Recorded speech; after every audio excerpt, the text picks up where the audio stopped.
இறங்கி வந்தாரே அல்லேலூயா, இணைத்து கொண்டாரே. இணையில்லா நேசர் இயேசு சொந்தமானாரே.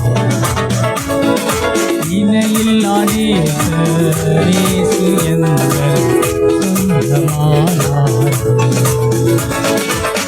இறங்கி வந்தாரே மன்னாவை அருளிடவே, என் மன்னவன் இறங்கினாரே. மன்னவை அருளிடவே, என் மன்னவன் இறங்கினாரே. மன்னான என்னையும் மறுரூபமாக்கி மகிமையில் என்னை சேர்த்திடவே. மன்னான என்னையும் மறுரூபமாக்கி மகிமையில் என்னை சேர்த்திடவே இறங்கி வந்தாரே. தூயர்கள் துதியை விட்டு நல் தூயர்கள் தொழுகை விட்டு, தூயர்கள் துதியை விட்டு நல் தூயர்கள் தொழுகை விட்டு, நாயகன் இயேசு இறங்கி வந்தாரே. நாயகியா என்னை அழைத்திடவே, நாயகன் இயேசு இறங்கி வந்தாரே. நாயகியா என்னை அழைத்திடவே இறங்கி வந்தாரே. அணிந்தவரா, தாழ்மையை தரித்தவரா, அணிந்தவரா, தாழ்மையை தரித்தவரா. மேகம் சூழ்ந்திட வேகமாய் வந்தார், மேகத்தில் என்னை சேர்த்திடவே. மேகம் சூழ்ந்திட வேகமாய் வந்தார், மேகத்தில் என்னை சேர்த்திடவே இறங்கி வந்தாரே. கரைதிரை நீங்கிடவும் நான் நிறைவுடன் வாழ்ந்திடவும், கரைதிரை நீங்கிடவும் நான் நிறைவுடன் வாழ்ந்திடவும், மறைபொருள் விளக்கிட இறங்கி வந்தாரே. மாளிகையில் என்னை சேர்த்திடவே, மறைபொருள் விளக்கிட இறங்கி வந்தாரே. மாளிகையில் என்னை சேர்த்திடவே இறங்கி வந்தாரே. மன்னவனரியணையில் நான் மனைவியாய் அமர்ந்திருக்க, மன்னவனரியணையில் நான் மனைவியாய் அமர்ந்திருக்க, மனுஷகுமாரனாய் இறங்கி வந்தாரே. ஏழாந்தூதனின் சரீரமதில் மனுஷகுமாரனாய்,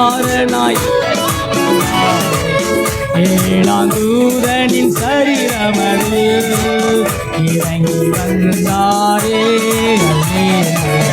நினைத்து கொண்டாரே. இலையில்லா நேசர் இயேசு எங்கள் சொந்தமானாரே. இலையில்லா நேசர் இயேசு எங்கள் சொந்தமானாரே. இறங்கி வந்தாரே. Alleluia, praise the Lord.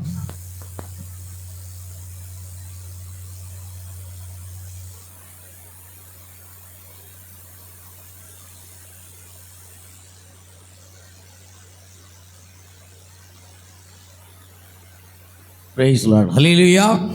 உற்சாகமாக இருக்கீங்களா? பரிசுத்த வேதாகமத்தை நம்முடைய கரத்தில் எடுத்துக்கொள்வோம். கூடிய வரைக்கும் அதிகபட்சமாக 1 மணி நேரத்துக்குள் நான் முடிக்க வாஞ்சிக்கிறேன். ஆண்டவருக்கு மகிமை உண்டாகட்டும். இன்றைய தியானத்திற்காக நாம் வாசிக்கக்கூடிய வேத வசனங்கள் வெளிப்படுத்தின விசேஷம் 10ஆம் அதிகாரம் 1 முதல் 7 வசனங்கள் வாசிக்க ஆயத்தமாக இருப்போம்.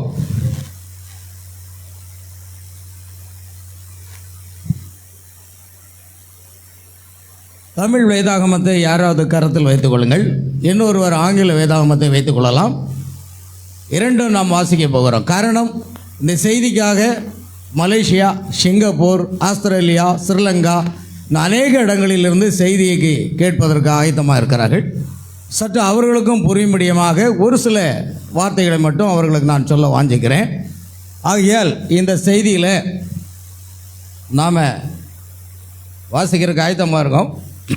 இந்த செய்தியை மேகஸ்தம்பத்தில் இறங்கி வந்தது கிறிஸ்து தானா என்ற ஒரு கேள்விக்குறியோடு இந்த செய்தி ஆரம்பமாக போகிறது.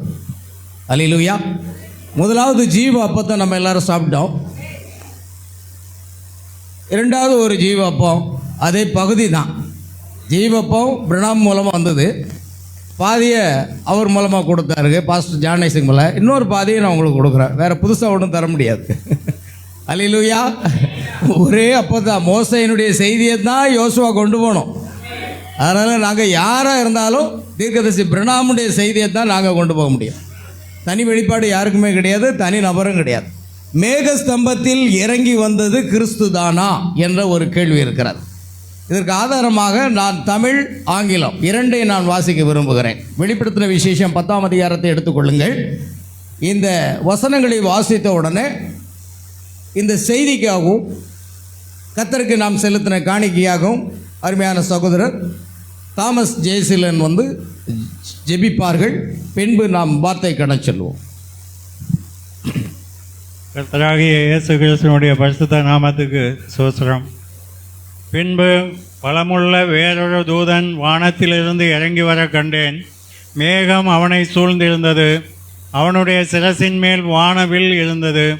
அவனுடைய முகம் சூரியனைப் போலவும் அவனுடைய கால்கள் அக்கினி ஸ்தம்பங்களைப் போலவும் இருந்தது. பிறக்கப்பட்ட ஒரு சிறு புஸ்தகம் அவன் கையில் இருந்தது. தன் வலது பாதத்தை சமுத்திரத்தின் மேலும் தன் இடது பாதத்தை பூமியின் மேலும் வைத்து சிங்கம் கர்ச்சிக்கிறது போல மகா சத்தமாய் ஆர்ப்பரித்தான். அவன் ஆர்ப்பரித்த போது 7 இடிகளும் சத்தமிட்டு முழங்கின. 7 இடி முழக்கங்களும் சத்தமிட்டு முழங்கின. 7 இடிகளும் சத்தமிட்டு முழங்கின. 7 இடிகளும் தங்கள் சத்தங்களை முழங்கின போது நான் எழுத வேண்டும் என்று இருந்தேன். அப்பொழுது 7 இடி முழக்கங்கள் சொன்னவைகளை நீ எழுதாமல் முத்திரை போடு என்று வானத்திலிருந்து ஒரு சத்தம் உண்டாக கேட்டேன். சமுத்திரத்தின் மேலும் பூமியின் மேலும் நிற்கிறதாக நான் கண்ட தூதன் தன் கையை வானத்திற்கு நேராக உயர்த்தி, இனி காலம் செல்லாது, ஆனாலும் தேவன் தம்முடைய ஊழியக்காரராகிய தீர்க்கதரிசிகளுக்கு சுவிசேஷமாய் அறிவித்தபடி 7ஆம் தூதனுடைய சத்தத்தின் நாட்களிலே அவன் எக்காலம் ஊதப்போகிற போது தேவ ரகசியம் நிறைவேறும் என்று வானத்தையும் அதில் உள்ளவைகளையும் பூமியையும் அதில் உள்ளவைகளையும் சமுத்திரத்தையும் அதில் உள்ளவைகளையும் சிருஷ்டித்தவரும் சதா காலங்களிலும் உயிரோடு இருக்கிறவுமானவர் மேல் ஆணையிட்டு சொன்னான். அல்லேலூயா. இதே வார்த்தைகளை The Revelation chapter 10 verse 1 to 7.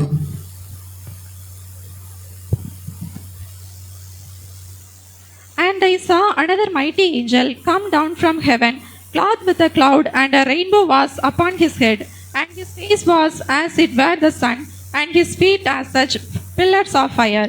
And he had in his hand a little book open, and he set his right foot upon the sea, and his left foot on the earth, and cried with a loud voice, as when a lion roareth. And when he had cried, 7 thunders uttered their voices.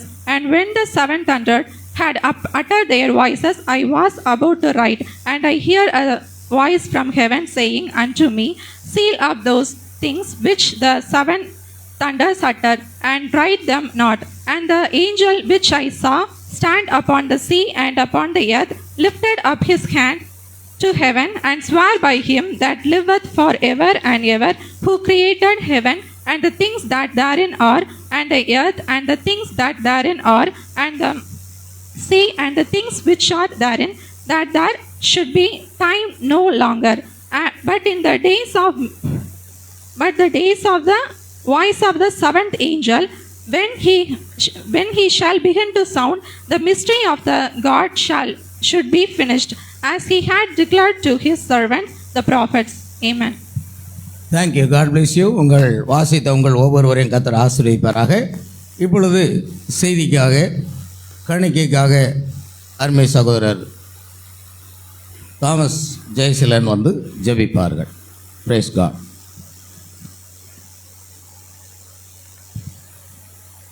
ஜெபிக்கலாம்.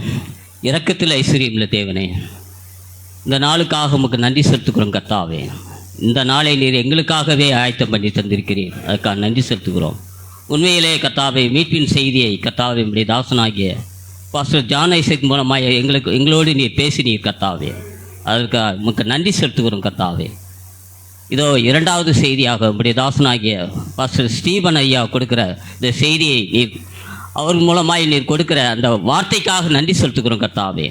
அந்த வார்த்தை புறப்பட்டு வரும் பொழுது உண்மையிலே நாங்கள் இன்னும் அதிகமாய் உற்சாகம் அடைந்து உம்மோடு கூட நாங்கள் இன்னுமாய் அதிகமாய் ஆண்டவரை இணைக்கப்பட்டு பலமுள்ள தூதனுடைய சத்தத்தை இன்னும் அதிகமாய் கேட்க உதவி செய்யும் கர்த்தாவே. நாளிலும் கூட கர்த்தாவே நம்முடைய தீர்க்கதரிசி மூலமாய் ஒரு அருமையான செய்தியை தந்தீர். பார்வையை திருப்பி இயேசுவை நோக்கி பாருங்கள்.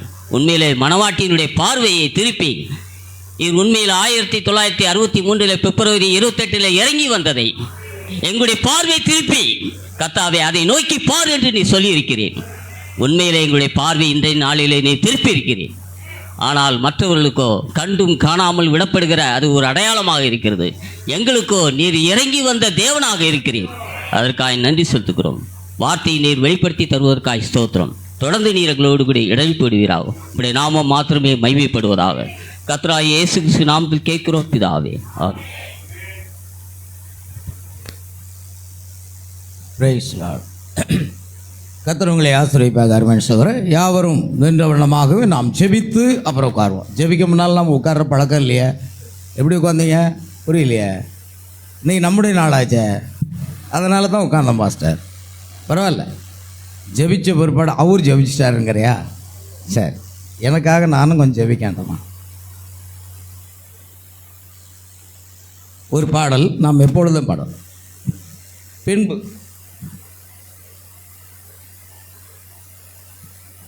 பலமுள்ள வேறொரு தூதன் வானத்திலிருந்து இறங்கி வர கண்டேன். ஆமென்.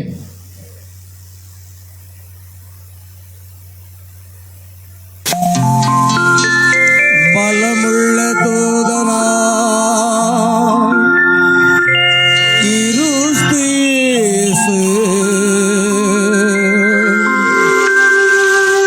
உலகத்தில் வந்தாரே,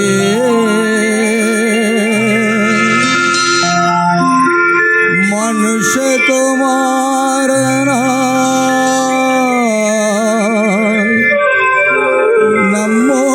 நம்மோடு இருக்க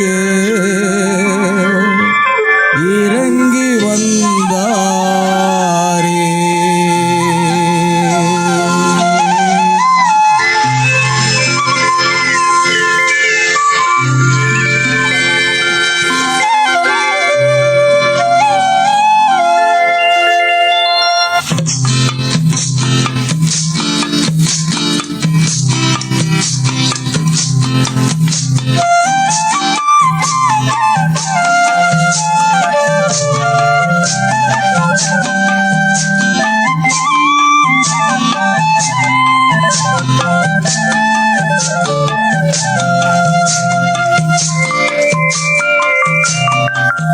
தூதனாய்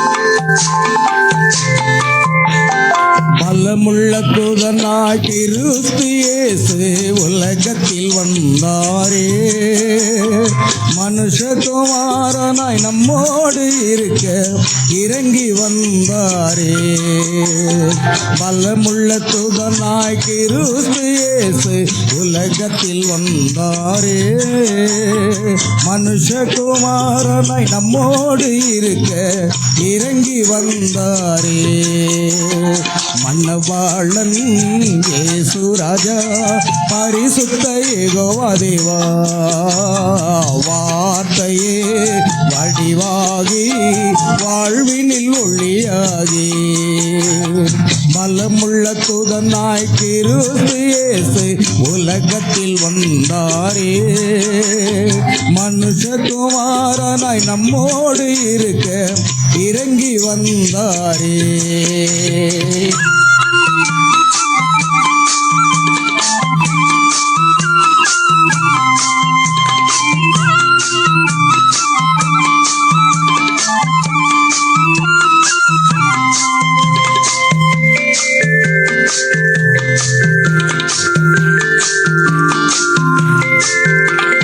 லூக்கா 17:30 அது நிறைவேறி விட்டது. லூக்கா 17:30 அது நிறைவேறி விட்டது. மல்கிய 4:5-6 அதுவும் நிறைவேறி விட்டது. மல்கிய 4:5-6 அதுவும் நிறைவேறி விட்டது.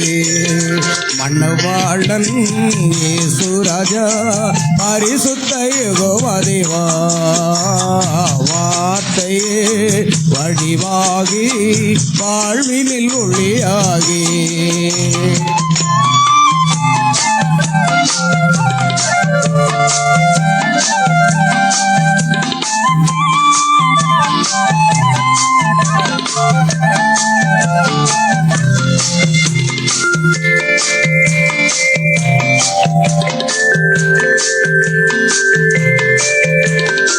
ஏழு முத்திரைகள் உடைத்து இனி காலம் செல்லாது என்று சொன்னார்.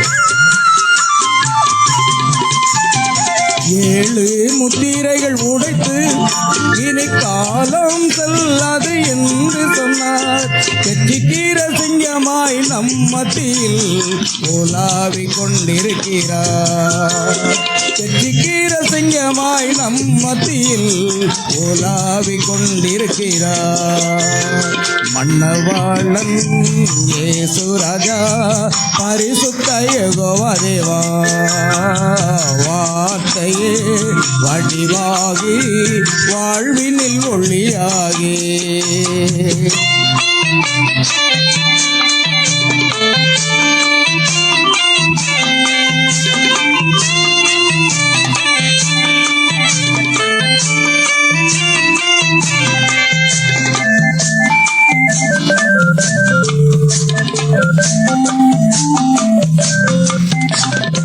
ஏழாம் தூதனின் செய்தியில் தேவ ரகசியம் நிறைவேறிற்று. ஏழாம் தூதனின் செய்தியில் தேவ ரகசியம் நிறைவேறிற்று. மனுஷகுமாரனின் செய்தியின் நாளில் எக்காலம் முழங்கிவிட்டது. மனுஷகுமாரனின் செய்தியின் நாளில் எக்காலம் முழங்கிவிட்டது. மணவாளன் இயேசு ராஜா பரிசுத்த யெகோவா தேவா வார்த்தையே வடிவாகி வாழ்வினில் ஒளியாகி மல்லமுள்ள தூதனாய் கிறிஸ்து இயேசு உலகத்தில் வந்தாரே மனுஷகுமாரனாய் நம்மோடு இருக்க இறங்கி வந்தாரே. மல்லமுள்ள தூதனாய் கிறிஸ்து இயேசு உலகத்தில் வந்தாரே மனுஷகுமாரனாய் நம்மோடு இருக்க இறங்கி வந்தாரே.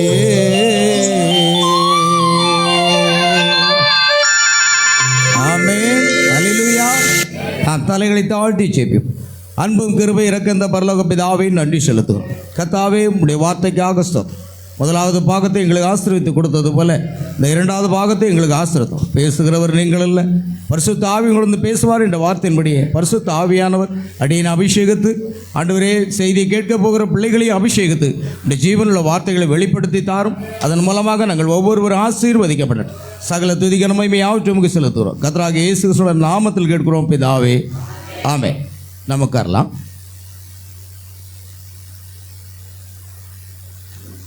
நம்முடைய செய்தியின் தலைப்பு பிரியமானவர்களே,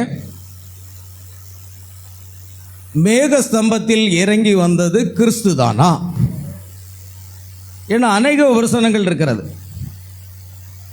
மேகஸ்தம்பம் என்பது 7 தூதர்கள் மாத்திரமே இறங்கி வந்த ஒரு அடையாளம். இது செய்தியை விசுவாசிக்கிறேன்னு சொல்கிறவங்க சொல்லக்கூடிய ஒரு கருத்து. அது கிறிஸ்து அல்ல, அது ஒரு அடையாளம் மாத்திரமே. இரண்டாவது, மேகஸ்தம்பத்தில் இறங்கி வந்தது சபைக்கால தூதர்கள் என்கிற ஒரு தவறான கருத்துக்கள்.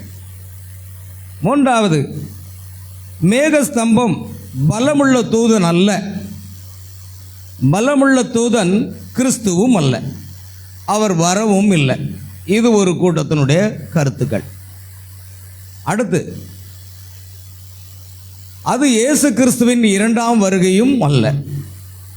மேகஸ்தம்பம் இயேசு கிறிஸ்துவின் 2ஆம் வருகை இல்லை. 2ஆம் வருகை என்பது எடுத்துக்கொள்ளப்படுதல் மாத்திரமே. அது ஒரு கருத்து. அடுத்து, 7ஆம் முத்திரை இன்னும் உடைக்கப்படவில்லை. அது ஒரு கருத்து. அடுத்து, சகோதரன் தீர்க்கதரிசி பிரணாமுடைய செய்தியை அநேகரால் புரிந்து கொள்ள முடியலை. அதனால் பிரணாமுடைய செய்தியை தெளிவுபடுத்துவதற்கு இன்னொரு தனிநபர் வர வேண்டும் என்று ஒரு விமர்சனம் எனக்கு வந்திருக்கிறது. அல்லது இன்னொரு காரியம், எல்லாம் கிறிஸ்மஸ் நாளை விசேஷித்த நாளாக கொண்டாடுவார்கள். இந்த மேகஸ்தம்பம் இறங்கி வந்த ஒரு அடையாளத்தை ஒரு விசேஷித்த நாளாக அவர்கள் கொண்டாடுவதின் காரியம் என்ன? அது இன்னொரு விமர்சனம். கிட்டத்தட்ட 7 தவறான கருத்துக்களை இங்கு நான் பதிவிட்டிருக்கிறேன். அதை குறித்து தான் இப்பொழுது நாம் பார்க்க போகிறோம். பார்க்கலாம். மேகஸ்தம்பத்தில் இறங்கி வந்தது கிறிஸ்துவானா? தீர்க்கதரிசி செய்தியில் இருந்து மட்டும்தான் நான் கோட்ஸ் கொடுப்பேன். வேறு எதுவும் இப்போதைக்கு நான் பேசுகிறதில்ல. எக்ஸ்ட்ரா நல்ல செய்தியை நம்ம கேட்டோம். இப்பொழுது தீர்க்கதரிசி செய்தி நம்ம பார்த்தோம் இல்லையா? சரி, 7 சபையின் காலங்களுக்கும் 7 முத்திரைகளுக்கும் இடையே உள்ள ஒரு பிளவு இந்த செய்தியிலிருந்து தீர்க்கதரிசி என்ன சொல்றாருன்னு நம்ம பார்க்குறோம். வாசிக்கலாம். அவர் அடிக்கப்பட்ட வண்ணமாய் பரிந்து பேசும் ஸ்தலத்திலிருந்து புறப்பட்டு வருகிறார். அவர் எதற்காக வருகிறார்? அவரை கவனியுங்கள். 7 முத்திரைகளால் முத்திரிக்கப்பட்ட ஒரு புஸ்தகம் சிங்காசனத்தில் வீட்டிருந்தனுடைய வலது கரத்தில் இருந்தது.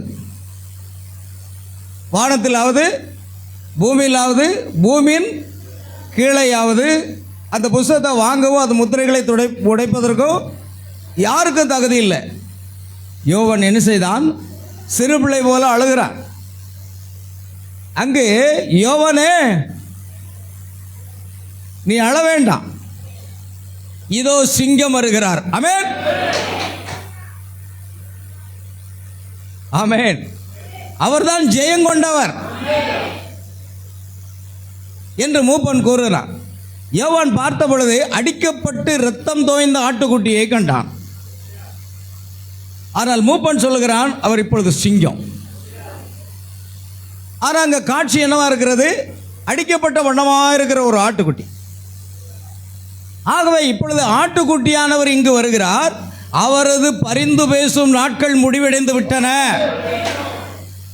2000 ஆண்டுகளுக்கு முன்பாக இயேசு கிறிஸ்து கல்வாரி சிலுவையிலே நம்முடைய பாவ சாப வியாதி பலவீனத்தை எல்லாம் ஏற்றுக்கொண்டு சிலுவையில் அறையப்பட்டு இரத்தம் சிந்தி மரித்து உயிர்த்தெழுந்து அநேகருக்கு தரிசனமாகி மேகங்கள் உடனே எடுத்துக்கொள்ளப்பட்டார். அவர் பிதாவின் வலது பாரசத்தில் உட்கார்ந்து கொண்டு நமக்காக பரிந்து பேசிக் கொண்டிருந்தார். அவர் யாருக்காக பரிந்து பேசிக் கொண்டிருந்தார்? இந்த உலகத்துக்காக அல்ல. ஜீவ புஸ்தகத்தில் யாருடைய பெயர் எழுதப்பட்டிருந்ததோ அவர்களுக்காக அவர் பரிந்து பேசிக் கொண்டிருந்தார். இப்பொழுது கவனிங்கள், காட்சி மாறுகிறது. நமக்காக சுமார் 2000 ஆண்டுகள் பரிந்து பேசிக் கொண்டிருந்த இயேசு கிறிஸ்து அந்த பிரகாரத்தை விட்டு, அந்த சிங்காசனத்தை விட்டு எழுந்து அவர் பரிந்து பேசும் ஊழியத்தை நிறைவேற்றி அவர் இறங்கி வருகிறார். பரிந்து பேசும் ஊழி நாட்கள் முடிவடைந்து விட்டன. ஆமென். பலமுள்ள தூதன் பூமியில் நின்று இனி காலம் செல்லாது என்று சொல்லும் தருணம் தான் அது. பலமுள்ள தூதன் பரலோகத்திலே, இயேசு கிறிஸ்து பரலோகத்திலே சிங்காசனத்தில் வலது பாரசத்தில் இருந்து நமக்காக பரிந்து பேசிக் கொண்டிருந்தார். இப்பொழுதோ பலமுள்ள தூதன் பூமியில் நின்று, அவன் எங்க நிற்கிறாரு? சிங்காசனத்தில் இருந்து பரிந்து பேசிக் கொண்டிருக்கிறவர் இப்பொழுது பூமியில் நின்று எங்க இருக்காரு? பிரியமானவர்களே, விசுவாசிக்கிறீங்களா? பூமிக்கு வந்துட்டாரு. ஆமென். அவர் பூமியில் நின்று இனி காலம் செல்லாது. ஒரு பாதத்தை சமுத்திரத்தின் மேல, இன்னொரு பாதத்தை பூமியின் மேலும் வைத்தார். அவர் பூமியில் நின்றுன்னு சொல்லியிருந்தா நீ அப்படியே விசுவாசிக்கணும். இனி காலம் செல்லாது என்று சொல்லும் தருணம் தான் அது. அவர் இரத்தம் தோய்ந்த ஆட்டுக்குட்டியானவராக பரிந்து பேசும் உத்தியோகத்தை செய்து கொண்டு வந்தார். ஆனால் இப்பொழுதோ ஒரு சிங்கமாக புறப்பட்டு வருகிறார். Now he is not a lamb, but he is roaring lion. Hallelujah. அவர் பரிந்து பேசின நாட்கள் முடிவடைந்து விட்டன. அசுத்தமாய் இருக்கிறவன் இன்னும் அசுத்தமாய் இருக்கட்டும், நீதி உள்ளவன் இன்னும் நீதி செய்யட்டும், பரிசுத்தம் உள்ளவன் இன்னும் பரிசுத்தமாகட்டும். அந்த காலம் முடிவடைந்து விட்டது. ஹல்லேலூயா. அப்பொழுது தேவ ரகசியம் யாவும் வெளிப்படும். ஞாபகம் கொள்ளுங்கள், 7வது சபையின் காலத்தில் தேவனுடைய ரகசியங்கள் யாவும் திறக்கப்படும் பொழுதே அது வருகின்றது. இப்பொழுது அவர் மத்தியஸ்த ஊழியத்தை செய்து விசுவாசிக்காக பரிந்து பேசிக் கொண்டிருந்தார். யார் மத்தியஸ்தர்? யார் மத்தியஸ்தர்? இயேசு கிறிஸ்து மாத்திரமே மத்தியஸ்தர். மரியாள் அல்ல, அந்தோனியார் அல்ல, செபஸ்தியார் அல்ல. நாங்கள் ஒரு காலத்தில் செபஸ்தியாரை எங்களுக்காக வேண்டிக்கொள்ளும், மரியாளை எங்களுக்காக வேண்டிக்கொள்ளும், சகாய மாதாவே எங்களுக்காக வேண்டிக்கொள்ளும் சொல்லிக்கிட்டு இருந்தோம். அறியாம கர்த்தர் முன்குறித்தபடியினால் தூக்கி வெளியே கொண்டு வந்தார். அவர் முன்குறிக்கலைன்னா இன்னைக்கு நாங்கள் அதை தான் சொல்லிக்கிட்டு இருப்போம். முன்குறித்தல் மிக முக்கியமானது.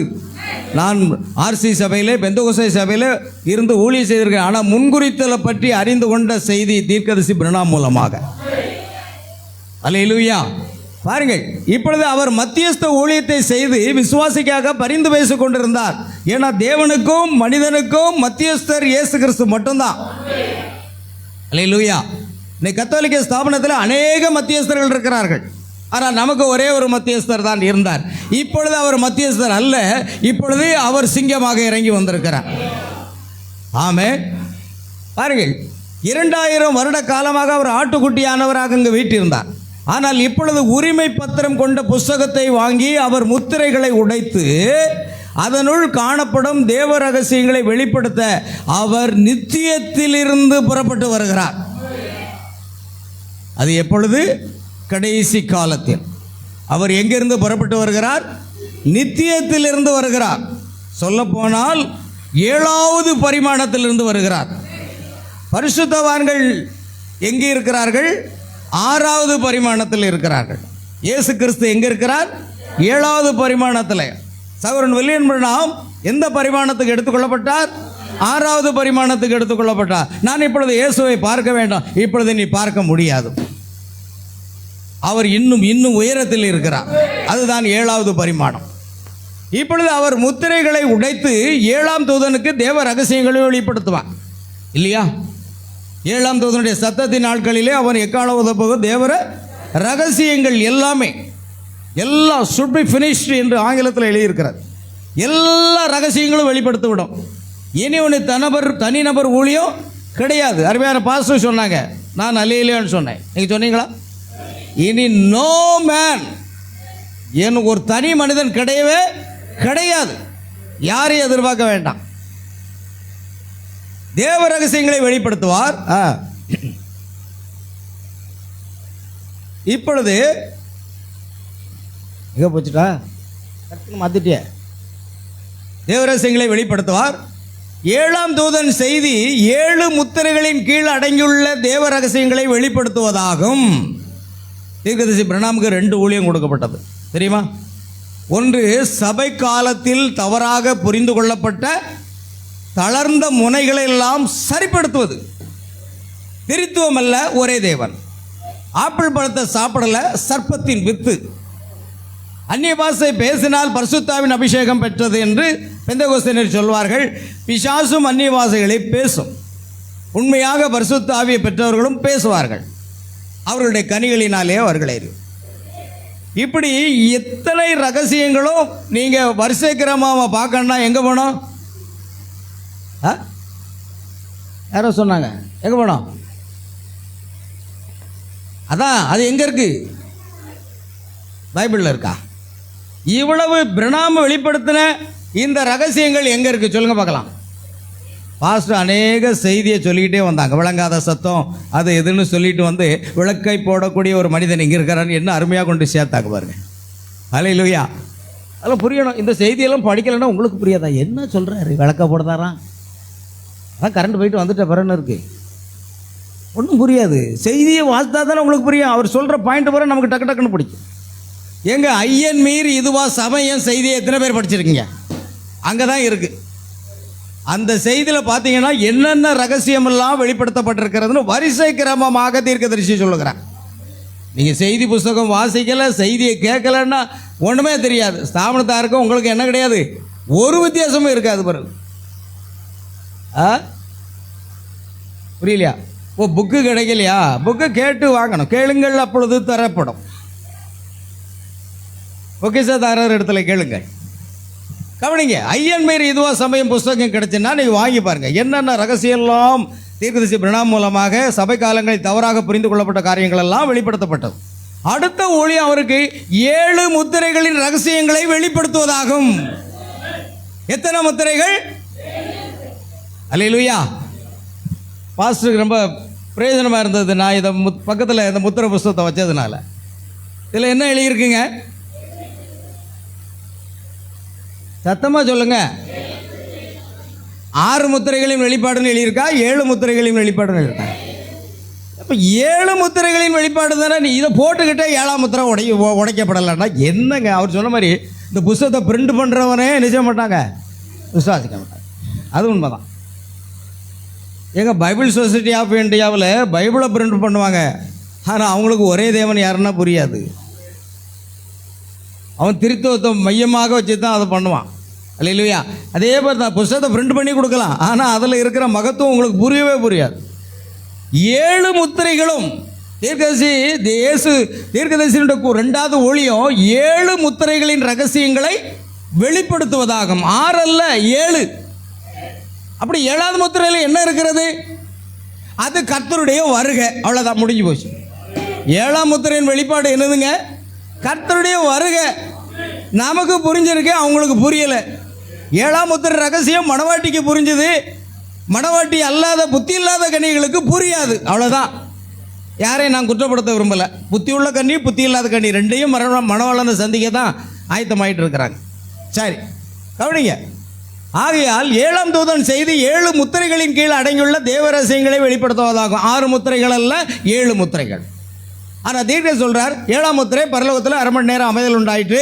எல்லா தூதர்களும் வாயெடுத்து கொண்டு நின்றனர். காரணம், கர்த்தர் கீழே இறங்கி வந்து விட்டார். ஆமென், அல்லேலூயா. ஆகையால் 7ஆம் முத்திரை என்பது பரலோகத்தில் 1/2 மணி நேரம் அமைதல் உண்டாயிற்று என்று மாத்திரம் எழுதியிருக்கிறது. அது கர்த்தருடைய வருகை. அல்லேலூயா. அவ்வளோதான், அதுதான் வெளிப்பாடு, வேற ஒன்றும் இல்லை.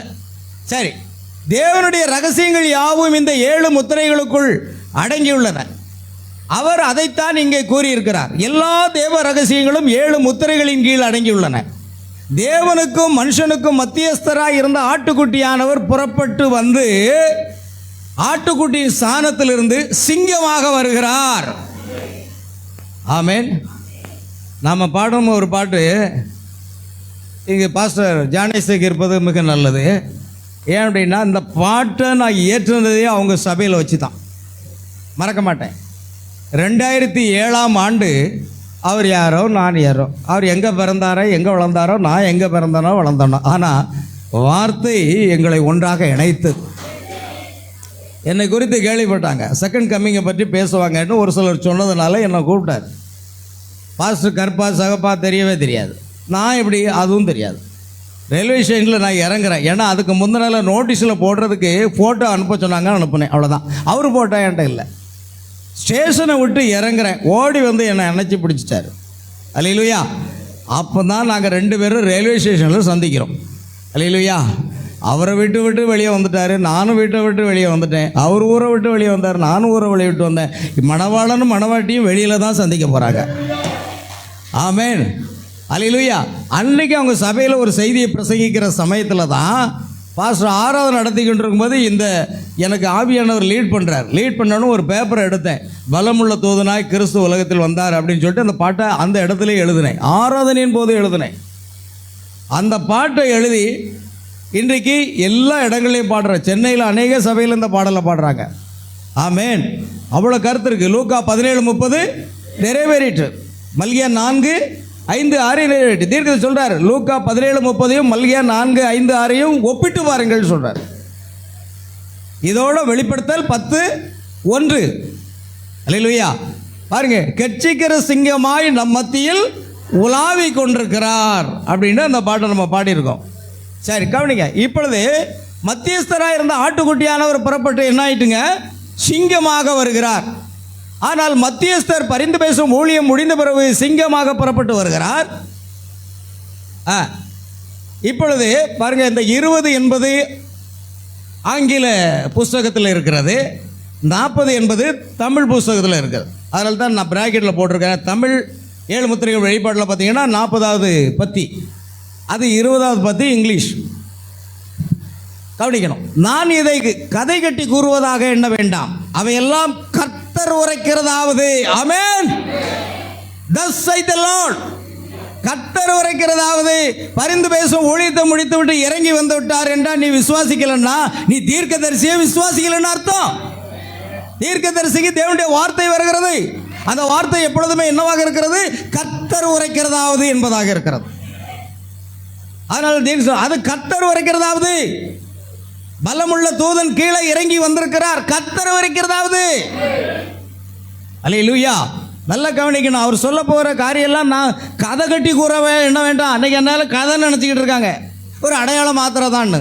இல்லை 7 தூதர்களுடைய அந்த உருவம் தான்றாங்க. இல்லை, பாஸ்டர் அருமையாக விளக்கினார். அங்கே அவருடைய முகமும் கண்கள் எல்லாமே இருப்பதை போன்ற காரியம். ஆனால் அது நான் ஒத்துக்கிறேன். ஆனால் ஆஃப்மேன் மடத்தை போய் உள்ளே போய் கிராபிக்ஸ் பண்ணுறது எனக்கு பிடிக்காது. ஆமென். இது ரியலி, அது டூப்ளிகேட். இயேசு கிறிஸ்துவை எந்த ஓவியனாலும் என்ன செய்ய முடியாது, வரையவே முடியாது அப்படின்னு சொல்கிறார். அதனால தான் அந்த படத்தை நான் அதிக முக்கியத்துவம் வைக்கல. இதை விட சிறப்பாக இருப்பார் என் ஆண்டவர். நான் இதே பார்த்து பழகிட்டேன். ஏன்னா கத்தோலிக்க சபையில் ஒரு காலத்தில் அவங்க செஞ்ச உருவத்தை பார்த்து என் மனசில் வச்சு, இப்போ இதை பார்த்து மனசில் வந்துச்சுன்னா அவர் வித்தியாசமாக இருக்கும்போது, அதனால் இதையும் நான் சொல்லி வச்சுட்டு அவர் எப்படி இருப்பார், வெண்மையும் சிவப்புமானவர் விண்ணகராஜனிவர். அல்லேலூயா. சரி, அவரை தான் நான் பார்க்கணும்னு ஆசைப்படுறேன். நான் அதை உங்களுக்கு வேதத்திலிருந்து படித்து காட்டுகிறேன். 7ஆம் தூதன் செய்தி முழங்கும் போது தேவன் தம்முடைய பரிசுத்த தீர்க்கதரிசிகளின் மூலமாய் உரைத்த தேவ ரகசியம் நிறைவேறும். ஆமென். பாருங்கள், இந்த தீர்க்கதரிசிகள் தான் தேவனுடைய வார்த்தையை எழுதினர். 7ஆம் சபையின் காலமாகிய கடைசி சபையின் காலத்தில் அதற்கு முன்பிருந்த சபையின் காலங்களில் ஆராயப்பட்டு விவரிக்கப்படாமல் விடப்பட்ட தளர்ந்த முனைகள் அனைத்தும் வெளிப்படுத்தப்படும். ஆகவே அந்த முத்திரைகள் உடைக்கப்பட்டு தேவ ரகசியம் வெளிப்படுகையில், பாஸ்டர் அதை கூட புஸ்தகத்தில் இருந்து அவர்கள் போட்டு காமிச்சாங்க இல்லையா, வாசித்தீங்க இல்லையா? பிளவு செய்தியில் 41வது பத்தியை வாசித்து காமிச்சாங்க இல்லையா? அதுதான் இங்கே இருக்குது, 41வது பத்தி. ஆகவே அந்த முத்திரைகள் உடைக்கப்பட்டு தேவ ரகசியம் வெளிப்படுகையில், அல்லேலூயா. இந்த முக்கிய பாகத்துக்கெல்லாம் நான் கலர் கொடுத்து வச்சிருக்கிறேன், உங்களுக்கு நல்லா தெரியட்டும். அல்லேலூயா. பாருங்கள், அந்த தூதன், அந்த செய்தியாளன் கிறிஸ்து கீழே இறங்கி வந்து, யார் இறங்கி வந்தா? அந்த தூதன் என்பவர் யாரு? செய்தியாளர், மெசேஞ்சர். அவர் ஒரு செய்தியாளனாக அங்கே இறங்கி வருகிறார். அந்த தூதன், அந்த செய்தியாளன் கிறிஸ்து கீழே இறங்கி வந்து, சீவன் பிரதர், அது கிறிஸ்துலாம் கிடையாது பிரதர், அது வெறும் அடையாளம் மட்டும்தான். அது வெறும் வேக சம்மதம். ஏங்க இவர் சொன்னதை எங்கெங்க கொண்டு போட போறீங்க? அல்லேலூயா. கிறிஸ்துன்னு அவர் சொன்னா நீ ஆமேன்னு சொல்லு. உன் சொந்த கருத்தை தூக்கி தூரப்போடு, உன் மூணு அறிவை தூக்கி தூரப்போடு. அல்லேலூயா. அது வேண்டாம். ஏவல் அறிவை பயன்படுத்தினால் பாவத்தில் விழுந்தாள். நீ உன் அறிவை பயன்படுத்தாத. கர்த்தர் உரைக்கிறதா ஒன்று சொன்னா நீ அப்படியே ஆமேன்னு சொல்லு. அதுதான் நீ பரிசுத்த ஆவி பெற்றதுக்கு அடையாளம். ஆமென். அந்த தூதன், அந்த செய்தியாளன் கிறிஸ்து கீழே இறங்கி வந்து தம்முடைய பாதத்தை பூமியின் மேலும் சமுத்திரத்தின் மேலும் வைக்கின்றார். ஆமென். பாருங்கள், அவர் கிறிஸ்துங்கிறத நான் சொல்லல, தீர்க்கதரிசி சொல்றார். பாருங்கள், அவருடைய சிரசின் மேல் வானவில் இருந்தது.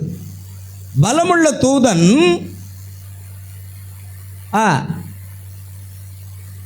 பலமுள்ள தூதன் கீழே எங்க போயிட்டு பூமியின் மேலும் சமுத்திரத்தின் மேலும் வைக்கின்றார். அவருடைய சிரசின் மேல் வானவில் இருந்தது.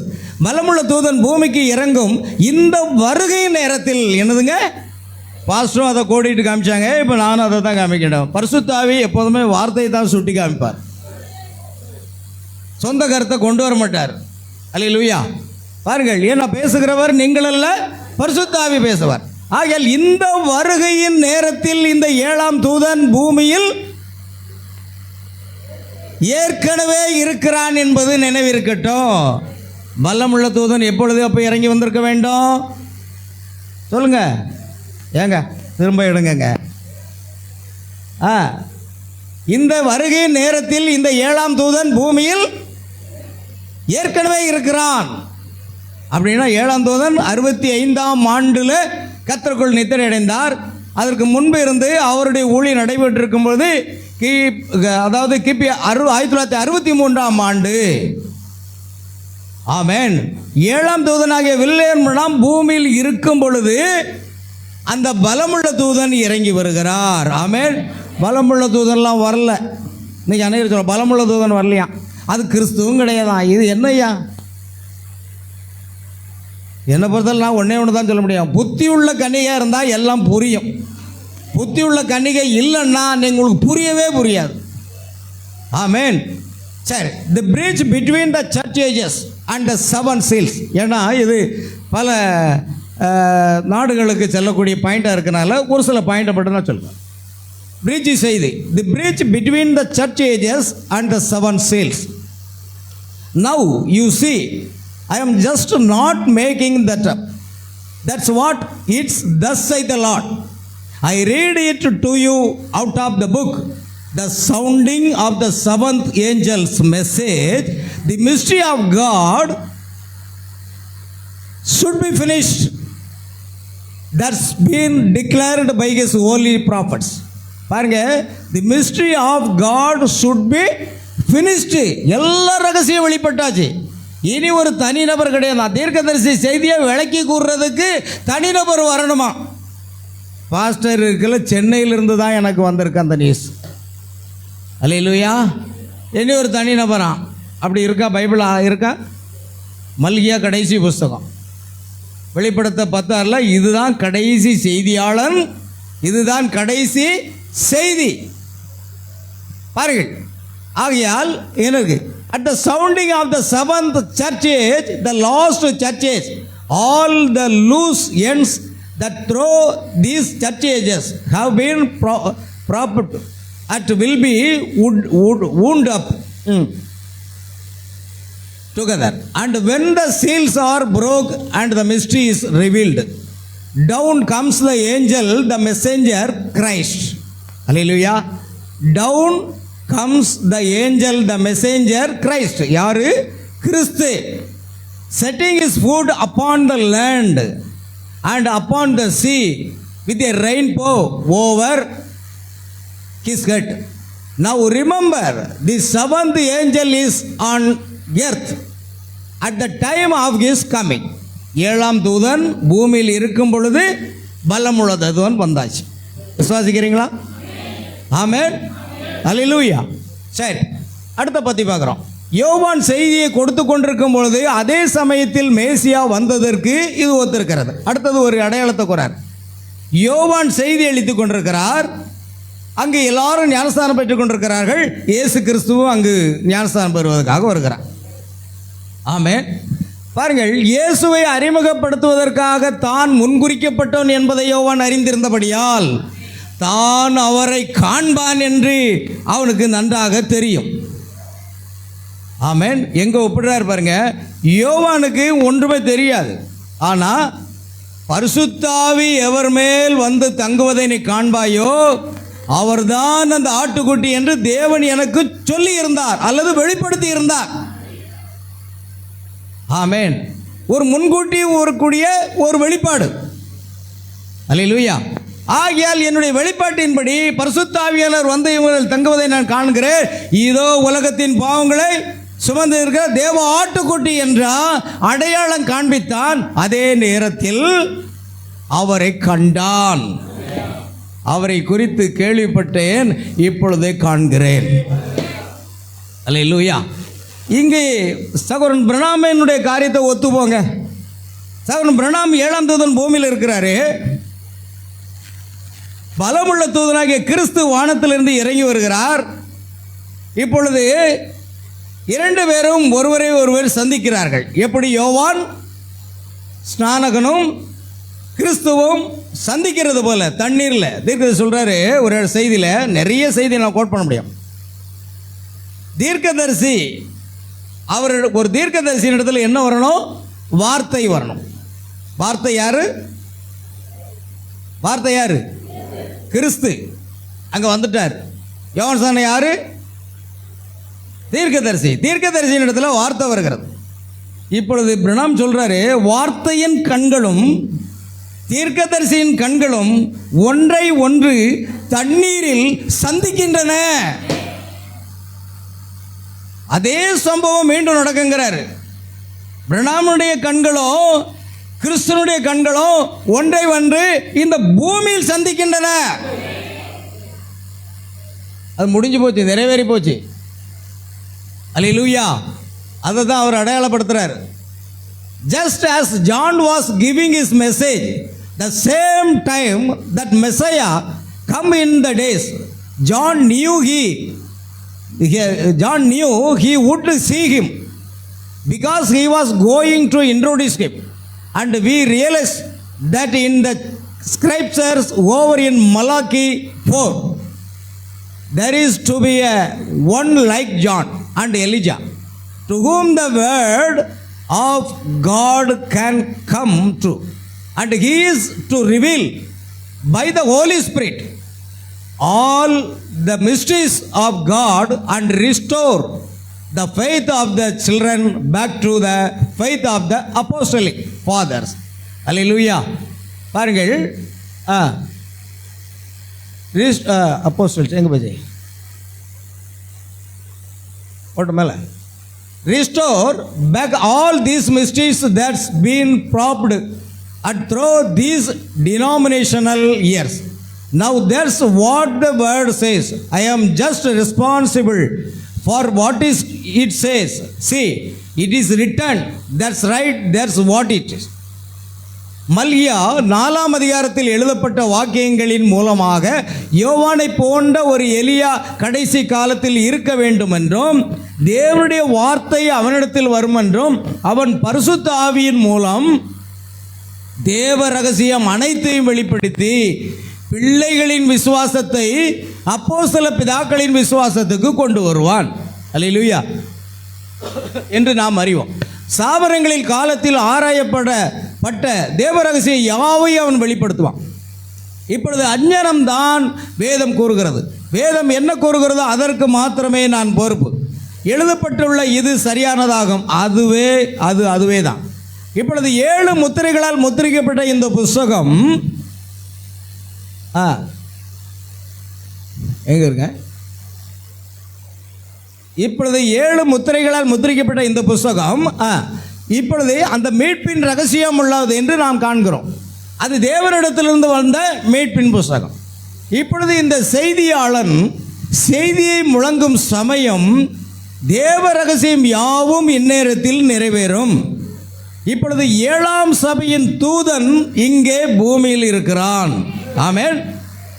ஏழாம் சபையின் தூதன் யாரு? வில்லியம் மரியன் பிரன்காம். அவர்தான் லவோதிக்கேய சபையின் செய்தியாளன். அவர் பூமியில் இருக்கிறார். வேறொரு தூதன், பலமுள்ள செய்தியாளன், பலமுள்ள தூதன் வானத்திலிருந்து இறங்கி வருகிறான். ஆமென். இந்த தூதன் பூமிக்குரிய தூதன், செய்தியாளன் ஆவான். ஆனால் இங்கே ஒருவன் வானத்திலிருந்து வருகிறான். ஆமென். அவன் சிரசின் மேல் வானவில் இருந்தது. உடன்படிக்கைக்கு அடையாளம். அது கிறிஸ்துவாகத்தான் இருக்க முடியும். ஆமென். கிறிஸ்து தான். கர்த்தர் வரைக்கும் சொன்ன பிறகு நீங்கள் ஏற்றுக்கொண்டாலும் சரி, ஏற்றுக்கொள்ளாமல் போகிறாலும் சரி, நாங்கள் அதை பற்றி கவலைப்பட மாட்டோம். ஆனால் மணவாட்டிக்கு புரியும் சத்தியம், அவ்வளோதான் சொல்லுவேன். உங்கள் கல்வி, ஞான, அறிவு எதுவுமே அவசியம் இல்லை. ஆமென். பாருங்கள், வெளிப்படுத்துகிற விசேஷம் 1ஆம் அதிகாரத்தில் அவள் 7 பொன்குத்து விளக்குகளின் மத்தியில் உலாவி சுற்றிலும் வானவில் அமைந்திருந்து பார்வைக்கு வச்சிரக்கல்லுக்கும் பதுமராகத்துக்கும் அவர் ஒப்பாயிருந்த காட்சியை போன்றே இந்த காட்சியிலும் அவர் சிரசின் மேல் வானவில்லை கொண்டவராய் வருகிறார். வெளிப்படுத்தல் 1ஆம் அதிகாரத்தில் எப்படி வானவில் இருந்தது, அதே போல வெளிப்படுத்தல் 10ஆம் அதிகாரத்தில் வருகிறார். ஆகையால் இவர்தான் அவர், அவர்தான் இவர். ஆமென். அல்லேலூயா. Now we see that this seven sealed book now is the mystery of redemption. It's a book of redemption from God. Now all the mysteries at this time should be finished at the sounding of this messenger. Now here is the angel on earth, and another angel, mighty messenger, come down. See, this angel was an earthly angel, messenger. But here comes one down from heaven, a rainbow, covenant, see. Only Christ is could be just. Amen. கிறிஸ்துவாகத்தான் அது இருக்க முடியும். கிறிஸ்து தான். கிறிஸ்து இல்லைன்றாங்க. ஒருத்தர் நான் வாட்ஸ்அப்பில் நோட்டீஸை போட்டு விட்டார். மலேசியாவிலேருந்து நம்ம பிரதர் ஆண்ட்ரூ பிரதர் நோட்டீஸை போட்டார் ஒரு குழுவில். அங்கேருந்து ராங் ரெவலேஷன் அப்படின்னு ஒரு போட்டார். அவர் பார்த்தார், ஃபோனில் பிடிச்சிட்டாரு. என்னையே ராங் ரெவலேஷன், என்ன கண்ட செய்தி தெரியுமா உங்களுக்கு? செய்தியே இன்னும் கேட்கல, முதல்ல செய்தியை கேளு. நான் பதில் கொடுத்தேன், பிரதர் இந்த மீட்டிங் வாங்க, உட்கார்ந்து பேசுவோம், செய்தியை பேசுவோம். தீர்க்கதரிசி கிறிஸ்துன்னு சொன்னால் ஏற்றுக்கொள்ளுறீங்களா? அல்லேலூயா. சரி, அப்படி இல்லைன்னு சொல்லுங்கள். நீங்கள் எங்கே இருக்கீங்க சொல்லுங்கள், நான் அங்கே வர்றேன் அப்படின்னேன். ஆமென். ஆண்டவர் தான் புது காரை கொடுத்துருக்காரு, எடுத்துருவோம். இங்கேருந்து அப்படியே நம்ம டிக்கெட்லாம் கேன்சல் பண்ணிட்டு போயிடலாம். அதை விட வேறு வேலை என்ன? அல்லேலூயா. சவாலுக்குரிய ஊழியம்தான் தீர்க்கதரிசியினுடைய ஊழியம். காரணம் அது எலியாவினுடைய ஊழியம். எலியாவின் ஆவி அவருக்குள்ள மட்டும் இல்லை. அவர் சொல்கிறாரு, மனுஷகுமாரனை அபிஷேகத்தை, அதே அபிஷேகமானது இப்பொழுது அநேக மனுஷகுமாரர்களை அபிஷேகிக்கும்படியாக இறங்கி வந்துள்ளதுன்னு சொல்கிறார். அநேக மனுஷகுமார் யார்? 5-fold மினிஸ்ட்ரி, 5 விதமான ஊழியத்தில் இருக்கிற ஊழியக்காரர்களை இன்னைக்கு அபிஷேகப்படுத்தினது. அதுதான் தனிநபர் ஊழியம் கிடையாது. பிரணாமுக்கு அடுத்த ஊழியம் என்னது? 5 விதமான ஊழியம். பாஸ்டர் அதை இண்டிகேட் பண்ணாங்க, கவனிச்சிருப்பீங்க. ஆகையால் கவனிங்க. Exactly like it was in Revelation. First chapter, standing in the midst of the 7 golden candlesticks with a rainbow to look upon as jasper and sardine stone. தேவ ரகசியம் யாவும் நிறைவேறி முத்திரைகள் உடைக்கப்பட்டு இனி காலம் செல்லாது என்று சொல்லப்பட வேண்டிய சமயத்தில் அவர் 10ஆம் அதிகாரத்தில் கூறப்பட்ட வண்ணம் மறுபடியும் இறங்கி வருகிறார். பாஸ்டர்கிட்ட கேட்குற மாதிரி தான் கேட்குறாங்க. ஏன்னா வருகையில் அவர் எடுக்குதார், ரத்த சிந்தி மறிக்க வந்தார். 2ஆம் வருகையில் மணவாட்டியை எடுத்துக்கொள்ள வருகிறார். 3ஆம் வருகையில் ராஜாவும் ராணியாக வர்றாங்க. இப்போ இந்த வருகைன்னு சொல்லியிருக்கேன், இது 4ஆம் வருகையா அப்படின்னு தான் நிறைய பேர் கேட்டாங்க. ஈரோடில் இருந்து எனக்கு கொஸ்டின், எல்லா இடத்துலையும் எனக்கு கொஸ்டின் வருது. நான் தான் 25 வருஷமாக தான் பிரசங்கம் பண்ணிகிட்டு இருக்கேன். அல்லேலூயா. அவங்களுக்கு பதில் கொடுக்க தெரியாதா? இல்லை பாஸ்டர் பதில் கொடுக்க தெரியாதா? ஆமென்.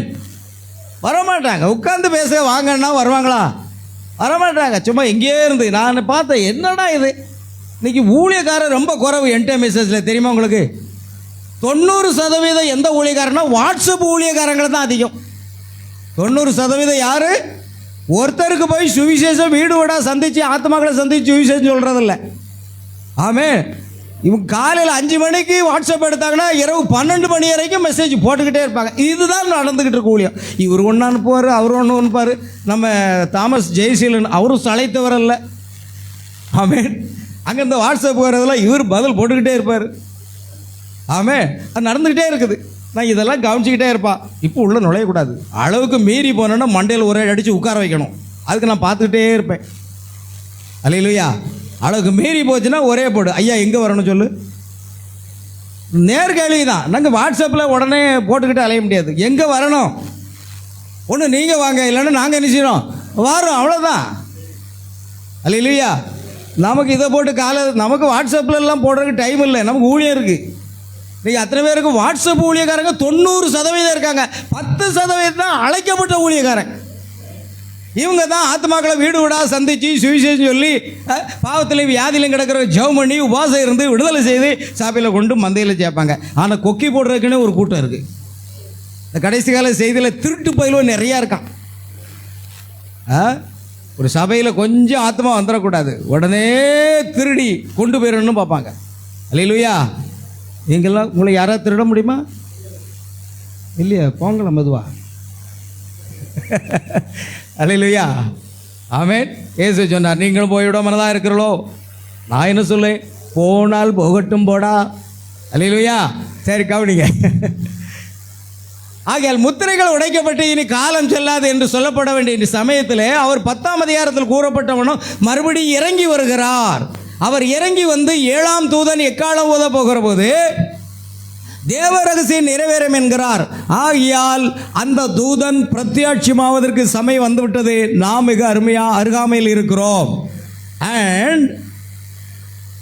and here he returns back in the 10th chapter after the coming time, that all the mysteries is to be finished and the seals are to be broke, and proclaiming that time is no more. And he said, when the 7th angel has begun to sound, then the mysteries should be finished and time for the angel to appear. We are close somewhere. That's right. Hallelujah. சரி பாருங்கள், ஆங்கிலத்தை நான் ஏன் வாசித்து கேட்குறேன்னா, தமிழ் தெரியாத நிறைய பேர் நம்ம செய்தியை கேட்குறாங்க. சரி, அவங்களுக்கு ஒரு பிரயோஜனமாக இருக்கட்டும் தான். சரி, பரலோக மணவாளன் மற்றும் பூமிக்குரிய மணவாட்டியின் வருங்கால இருப்பிடம் அடுத்த செய்தியில் சொல்கிறார். தேவனுடைய முதல் வேதாகமம் வானங்களில் உள்ள வான ராசிகள். இந்த ராசிகளை எத்தனை பேர் விசுவாசிக்கிறீங்க? ராசிகளை விசுவாசிக்கிறீங்களா? அதெல்லாம் நான் விசுவாசிக்க மாட்டேன், நான் கிறிஸ்தவங்க, விசுவாசிக்க மாட்டேன். ஏக்க தேவன் வச்சுருக்காருங்க. நீ ராசிகளை விசுவாசிக்கலன்னா பைபிளை விசுவாசிக்கலன்னு அர்த்தம். கன்னி ராசி, அதிலிருந்து மாறி மாறி வந்து கடைசியில் என்ன ராசி வரும்? சிங்க ராசி வரும். எல்லாத்துக்கும் ஒரு ராசி இருக்குது. நீங்கள் ஏதோ ஒரு ராசியில் பிறந்திருக்கீங்க, ஆனால் நீங்கள் அதை பார்த்துட்டாலே அதீங்க வேண்டாம், அது ஏதோ இருக்கட்டும். தேவனுடைய முதல் வேதாகம் வானங்களில் வான ராசிகளாகவும் அது தொடங்கப்பட்டு ஒவ்வொரு காலங்களிலும் பாருங்கள். இப்போ பலமுள்ள தூதன் இறங்கி வந்துட்டாருன்னு நான் சொல்லிட்டேன். அது யார் தான்? சத்தமாக சொல்லுங்க. சப்ல பூக் லக்து ஹோ கயா? எல்லாம் பசி ஆகிட்டீங்களா? அல்லேலூயா. பாருங்க பிரியமானவர்களே, பலமுள்ள தூதன் கிறிஸ்து. சரி, இப்போ அது கிறிஸ்து ஒத்துக்கிறேங்க, ரெண்டாவது வர்க்கம் கிடையாதுங்க. கிறிஸ்து ஒத்துக்கிறேன், ஆனால் என்ன கிடையாது? ரெண்டாவது வர்க்கம் கிடையாது. அப்படியா? உங்கள் தீர்க்கதரிசி என்ன சொல்கிறாருன்னு அங்கே கூப்பிட்டு போகிறேன் வாங்க. தேவனுடைய முதல் வேதாகமும் வானங்களில் உள்ள வானராசிகளாகவும் அது தொடங்கப்பட்டு ஒவ்வொரு காலங்களிலும் ஓடுகிறது.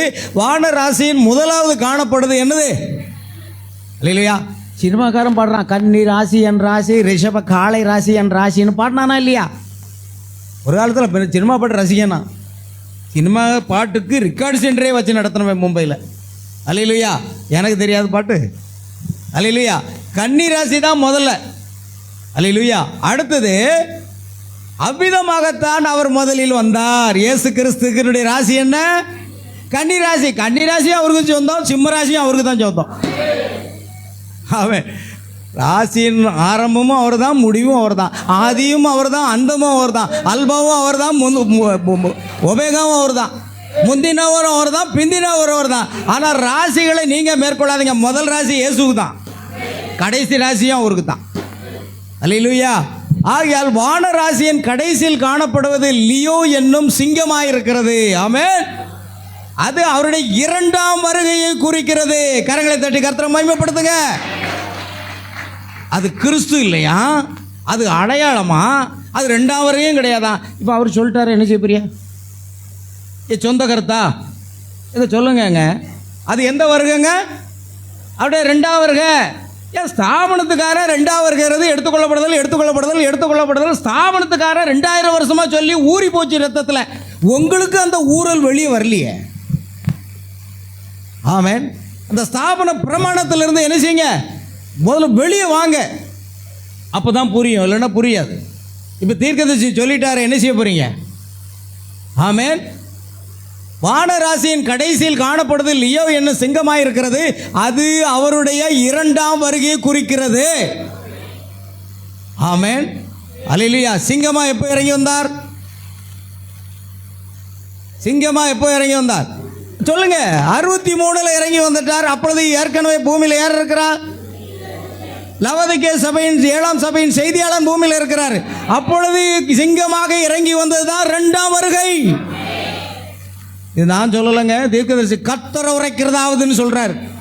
அதுக்கு பிறகு நீ கண்ணை மூடிட்டு போனா போயிட்டே இரு. அல்லேலூயா. அதை பற்றி எனக்கு கவலை இல்லை. இந்த பூனை இருக்கு பாருங்க, பூனை நான் கேள்விப்பட்டிருக்கேன். இந்த திடீர்னு கண்ணை அப்படி மூடிடுமா, உலகமே இருட்டாக இருக்கிறது என்று எனக்கு தெரியும். அல்லேலூயா. பூனை கண்ணை மூடணுன்னா என்ன சொல்லுமா? உலகமே இருட்டுன்னு சொல்லலாம். செய்தியை நீ பார்க்கல, கண்ணை மூடிக்கிட்டு இருந்தா உங்களுக்கு புரியவே புரியாது. செய்தியை கண்ணை வச்சு திறந்து பாருங்க. அல்லேலூயா.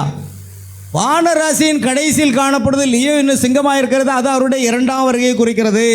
அப்போ ரெண்டாம் வருகை எப்பொழுது வந்தது? பலமுள்ளதுனாகிய கிறிஸ்து 1963ஆம் ஆண்டு பிப்ரவரி மாதம் 28ஆம் நாள் இறங்கி வந்தது தான் அந்த இயேசு கிறிஸ்துவோட ரெண்டாம் வருகை. ஆமென். அதற்கு சற்று முன்பதாக, சரி போதும், அதை அப்படியே நம்ம கொண்டு போயிடும் போட்டு அடுத்த ஓர் பரிபூர்ண மனிதனின் வளர்ச்சி. அந்த செய்தியில் என்ன சொல்றாரு பாருங்க. தயவுசெய்து ஒலி நாடாக்களை கேட்கிறவர்களும் மற்றவர்களும் உணர்ந்து கொள்ளுங்கள். இப்பொழுது நான் கூறப்போவது ஒரு உபதேசமாக போதிக்கப் போவதில்லை, தேவ ஒத்தாசை கொண்டு அது உண்மையில் என்னவென்பதை நான் உங்களுக்கு காண்பிக்க விரும்புகிறேன். அது தேவன் தம்முடைய முதல் வேதாகமத்தை ஆகாயத்தில் ராசிகள் என்ற விதமாக எழுதினார். முதல் வேதாகமம் எதுங்க? முதல் வேதாகமே தேவன் வானங்களில் வைத்தாராம். இரண்டாவது வேதாகமம் எது? எகிப்தில் உள்ள கூர்நுனி கோபுரம் இருக்கு இல்லையா, இந்த கூர்நுனி கோபுரம் தான் இரண்டாவது வேதாகமம். மூன்றாவது வேதாகம் எங்க இருக்கு? நான் வீட்டில் மறந்து வச்சுட்டு வந்துட்டேன். அதுதான், இதுதான் மூன்றாவது வேதாகமம். அல்லேலூயா. பார்த்தீங்களா? எழுத்தின் வடிவத்தில் இருக்கிறது, எழுத்தின் வடிவத்தில் உள்ள தேவன். அல்லேலூயா. ஆகையால் முதல் வேதாகமம், இரண்டாம் வேதாகமம், 3 வேதாகமம் இருக்கிறது. முதல் வேதாகமத்தை தேவன் எங்க வைத்தாருங்க? ராசிகள் என்ற விதமாக எழுதினார். அது கன்னி ராசியிலிருந்து ஆரம்பித்து சிம்ம ராசியில் முடிவடைகின்றது. நான் 6வது 7வது முத்திரைகளை அணுகும்போது, அந்த முத்திரை திறக்கும் போது அந்த இடத்தின் ராசி அடையாளம் நண்டு ராசி என்ற, நண்டு என்றால் கடகம், கடகராசி. நன்று என்றால் என்னங்க? கடகராசி. அது புற்றுநோய் யுகம். நண்டு என்ன செய்யும்? எங்கே வேணாலும் போவோம். அது ரிவர்ஸ் கேரே தேவையில்லை, ஃப்ரண்ட் போவோம், சைடு போவோம், இங்கே போவோம், எங்கெல்லாம் திரும்பி பார்க்கல அங்கெல்லாம் போவோம். இந்த மனிதன் இன்னைக்கு அப்படி தான் போயிட்டு இருக்கான். அல்லேலூயா. சரி, புற்றுநோய் என்பதை காண்பீர்கள். அந்த புற்றுநோய் யுகத்தில் நாம் வாழ்ந்து கொண்டிருக்கிறோம். அது வெளிப்படுத்தப்பட்டிருக்கிறது. அடுத்த முத்திரை, அதாவது 7வது முத்திரை திறக்கும் போது அது சிம்ம ராசியாக வெளிப்பட்டு, சரி 7வது முத்திரை திறக்கப்பட்டாச்சா? திறக்கப்பட்டாச்சா? படலையா? பட்டாச்சு. ஏன்னா வெளிப்படுத்தல் 8:1 சொல்லுது, 7ஆம் முத்திரையை உடைத்த போது. உடைச்சதை பார்த்து தான் அங்கே எழுதியிருக்காரு. அப்போ உடைக்கலைன்னா ஏன் உடைச்சிருக்கணும்? பைபிளில் எழுதியிருக்க. முதல்ல பைபிளை விசுவாசி, அப்புறம் தீர்க்கதரிசி செய்தியை விசுவாசி. 7ஆம் முத்திரையை உடைத்த போது பரலோகத்தில் ஏறக்குறைய 1/2 மணி நேரம் அமைதம். ஆகையால் அந்த 7வது முத்திரையானது திறக்கும் போது அது சிம்ம ராசியாக வெளிப்பட்டு கிறிஸ்துவின் இரண்டாம் வருகையை குறிக்கின்றதாக இருக்கிறது. யாருக்கெல்லாம் 7ஆம் முத்திரை திறக்கப்படலைன்னு சொல்றாங்களோ அவங்களுக்கு 2ஆம் வருகை புரியாது. 7ஆம் முத்திரை திறக்கப்பட்டதுன்னு விசுவாசித்தாதான் அது இயேசு கிறிஸ்துவின் 2ஆம் வருகைன்னு புரியும். இதான் திறக்கப்படலைன்னு சொல்லிட்டு இருக்கிறியா? அல்லேலூயா. உங்களுக்கு எப்படி புரியும் அருமையானவர்களே? அது திறக்கப்பட்டிருக்கிறது என்று நாம் விசுவாசிக்கிறோம். ஆகையால் 7ஆம் முத்திரை திறக்கும் போது அது சிம்ம ராசியாக வெளிப்பட்டு கிறிஸ்துவின் 2ஆம் வருகையை குறிக்கின்றதாக இருக்கிறது. அவர் முதலாவதாக கன்னியின் வயிற்றின் தோன்றி பின்பு சிங்கமாக வருகின்றார். அல்லேலூயா. முதலாவது கன்னியின் வயிற்றில் தோன்றி எப்படி வருகிறாருங்க? சிங்கமாக இறங்கி வந்திருக்கிறார். விசுவாசிக்கிறீங்களா? அவர் இப்பொழுது ஆட்டுக்குட்டி அல்ல, அவர் சிங்கம், யூதா கோத்திரத்து சிங்கமாக இறங்கி வந்திருக்கிறார். அல்லேலூயா. அதுதான் அவருடைய 2ஆம் வருகை. முதலாவது கண்ணின் மூலமாக வந்தார், இப்பொழுது சிங்கமாக இறங்கி வந்திருக்கிறார். கண்ணின் மூலமாக வந்தது அவருடைய முதல் வருகை, சிங்கமாக இறங்கி வந்தது அவருடைய 2ஆம் வருகை. இயேசு கிறிஸ்துவின் 2ஆம் வருகை இல்லை பிரதர். ஏங்க அவர் சொல்லதுக்கு பதில் சொல்லுங்க. நாங்கள் தான் அங்கே பெரிய பிடிஎஃப் எடுத்து ராத்திரி 12:15 வரை உட்காந்து எடுத்துக்கிட்டு இருந்தோம். நானும் இம்மானும் இரவு 12:15 வரை உட்காந்துட்டு தான் படுக்கைக்கு போனோம். பாருங்க, அவர் சிங்கமாக வருகிறார். சிங்கமாக வருகிறாரா? வந்து விட்டாரா? வந்து விட்டார். 63ஆம் வருடம் பிப்ரவரி மாதம் 28ஆம் தேதி அவர் சிங்கமாக இறங்கி வருகிறார். பாருங்கள், கிறிஸ்து இறங்கி வந்து சிங்கமாக கர்ஜித்து இப்பொழுது பிரணாம் மூலமாக மனுஷகுமாரனாக வெளிப்படுத்தினார். 3 காரியம் இருக்கு. கிறிஸ்து பலமுள்ள தூதன், அடுத்து சிங்கம், அடுத்து மனுஷ குமாரனாக பிரணாம் மூலமாக வெளிப்படுத்தார். அல்லேலூயா. எவ்வளோ காரியம் இருக்கு மேகஸ்தாமத்தில். இதுக்கு ஒரு ஆராதனையா? உனக்கு என்னையா புரியும்? கழுதைக்கு தெரியுமா கரும்பு ருசி? ஆமே, உங்களுக்கு என்ன தெரிய போகுது? இதை விட கொண்டாட்டம் எதுவுமே கிடையாது. அல்லேலூயா. கவனிங்க, அடுத்தது பார்க்குறோம். இந்த மேகஸ்தம்பத்தை பார்க்குறோம். இப்போ பாருங்கள், கடைசியாக முடிக்க போகிறேன், அவ்வளோதான் நம்ம டைம். இந்த மேகஸ்தம்பத்தை இங்கே எடுத்து வச்சுருக்கேன்னா ஏற்கனவே பாஸ்டர் விளக்கிட்டார் இல்லையா? இந்த மேகஸ்தம்பம் என்னது? தீர்க்கதரிசி அருமையாக சொல்கிறார். அந்த காரியங்களை வச்சு கீழே எடுப்போம். இயற்கைக்கு மேம்பட்ட மேகம், பலமுள்ள தூதனாகிய கிறிஸ்து. 7 முத்திரைகள் திறக்கப்படுவதை குறித்து சகோதரன் பிரணாமுடன் பேசின பிறகு மேலே ஏறி சென்ற 7 தூதர்களின் செட்டைகளினால் உருவாக்கப்பட்டதுதான் இந்த இயற்கைக்கு மேம்பட்ட மேகம் ஆகும். அதனால் இப்போ எனக்கு எல்லாரும் என்ன சொல்கிறாங்க? அது 7 தூதர்கள் எல்லாரும் மேலே ஏறி போகும்போது வந்த அந்த இயற்கைக்கு மேம்பட்ட அடையாளம் அதுதான் மேகம். அது கிறிஸ்து அல்ல பிரதர். ஆமேன். கிறிஸ்து தன்னை அங்கே மேகத்துக்குள் மறைத்து கொண்டிருந்தார். ஆமேன்.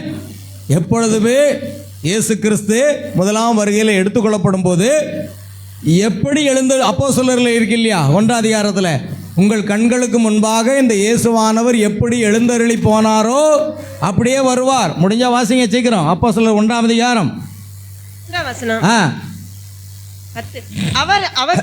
இவைகளை அவர் சொன்ன பின்பு அவர்கள் பார்த்து கொண்டிருக்கையில் உயர எடுத்துக்கொள்ளப்பட்டார்.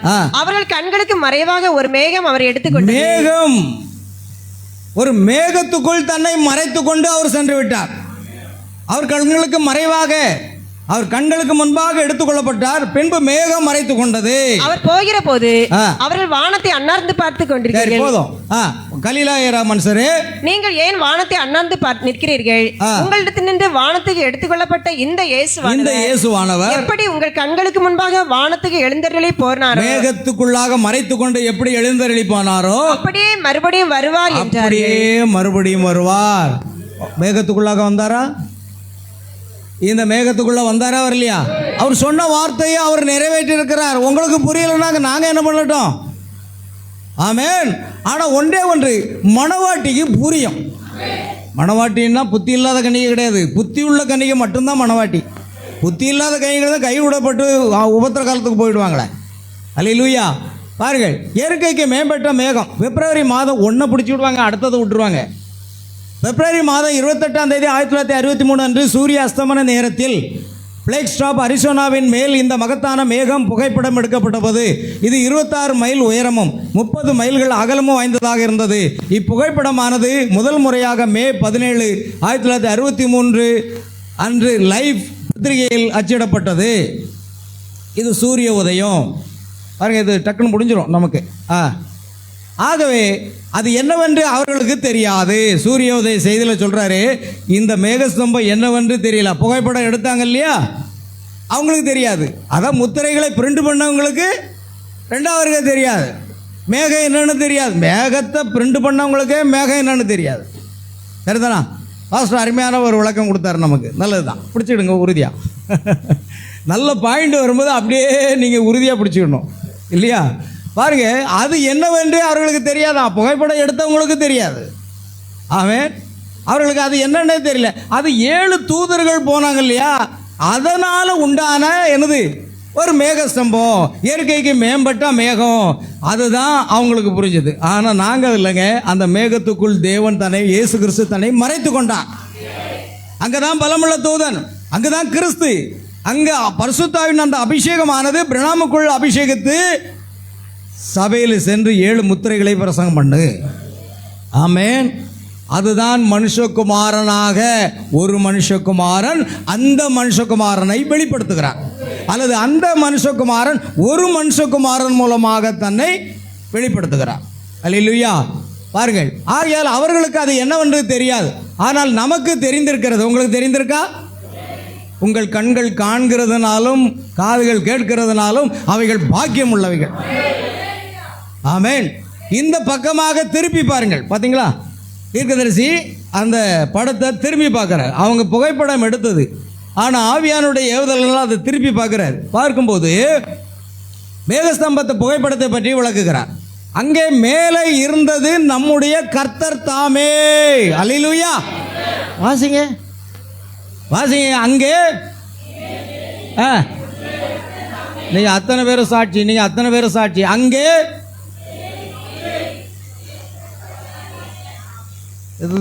எங்கள் அம்மா ஸ்கூலில் 2ஆம் கிளாஸ் படித்து கொடுத்துருக்காங்க. எங்கேயாவது திடீர்னு வீட்டுக்கு போயிட்டு நான் போயிட்டு வரேன்னு கொஞ்சம் ரெஸ்ட்டுக்கு போனோன்னு நான் தான் சொல்லிக் கொடுப்பேன். கொஞ்சம் கொஞ்சம் கொஞ்சம் கொஞ்சம் அந்த கதையில் இருக்குது உங்கள் கதை. நானும் சொல்லுங்களேன், அங்கே மேலே இருந்தது நம்முடைய கர்த்தர் தாமே.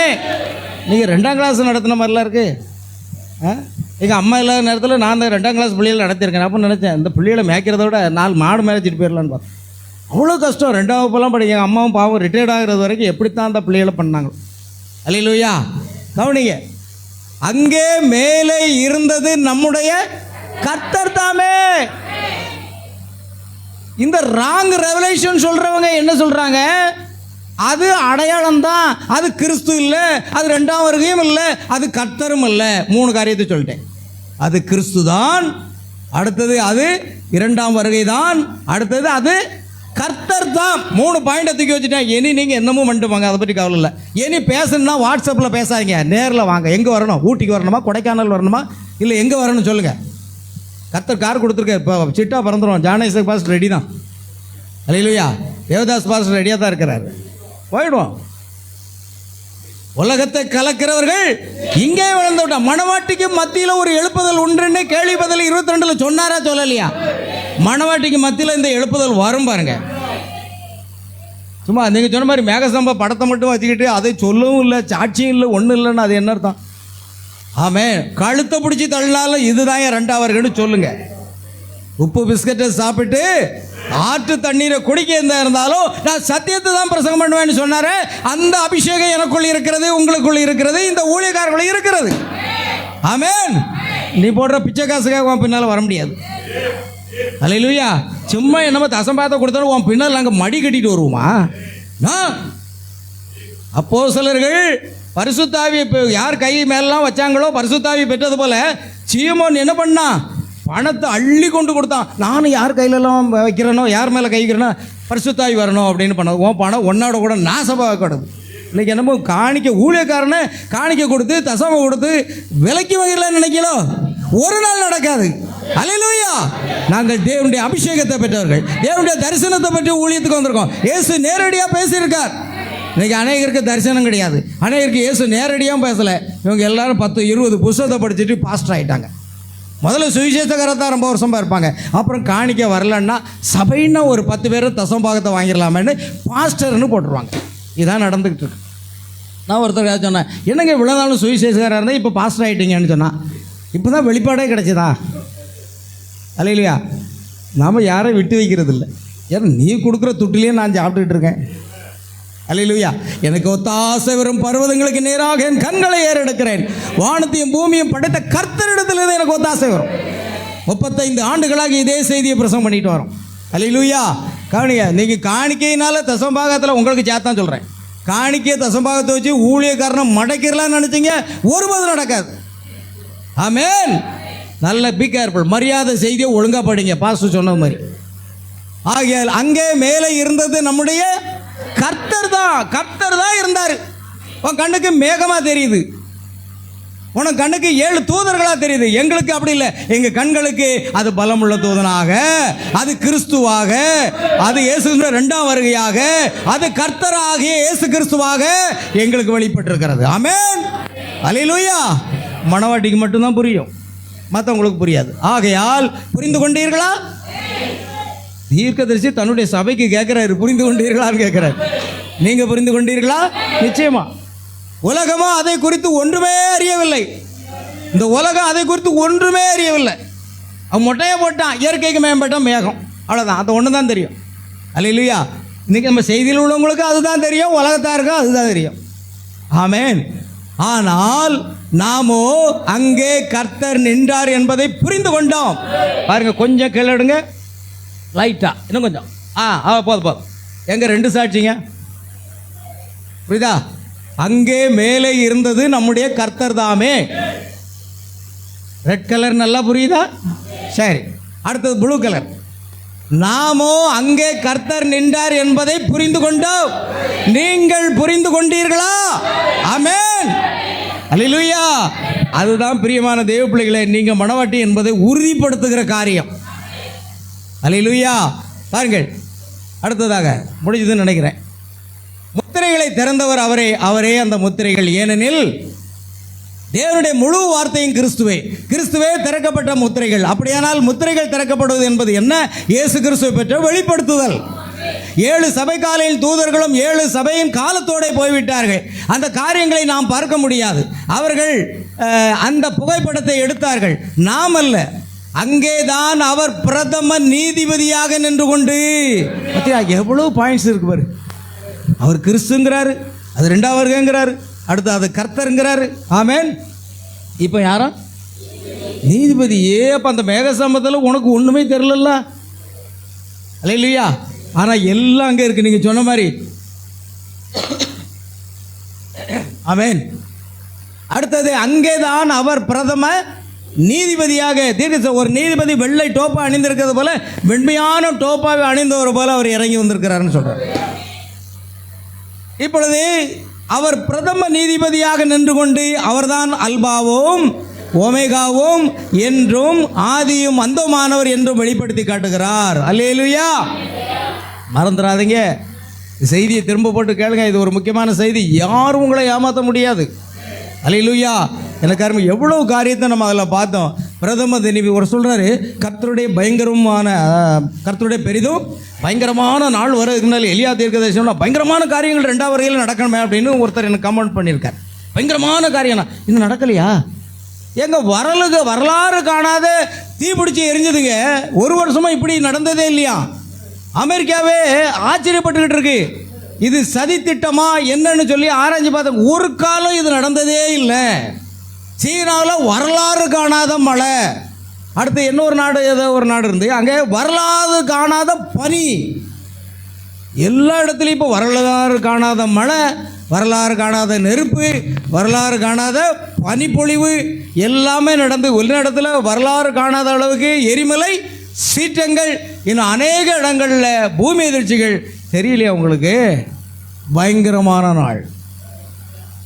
2வது வருகை என்பது நீதியை சரிக்கட்டும் நாள். ஏசாயா 61 பிற்பகுதி நடந்து கொண்டிருக்கிறது. இவைகளெல்லாம் நடக்கும் பொழுது உங்கள் மீட்பு சமீபமாக இருக்கிறது என்று உங்கள் தலைகளை உயர்த்துங்கள். அல்லேலூயா. கர்த்தர் கடைசியாக ஒரே ஒரு பாயிண்ட் இருக்குன்னு நினைக்கிறேன். போங்க போட்டோம்.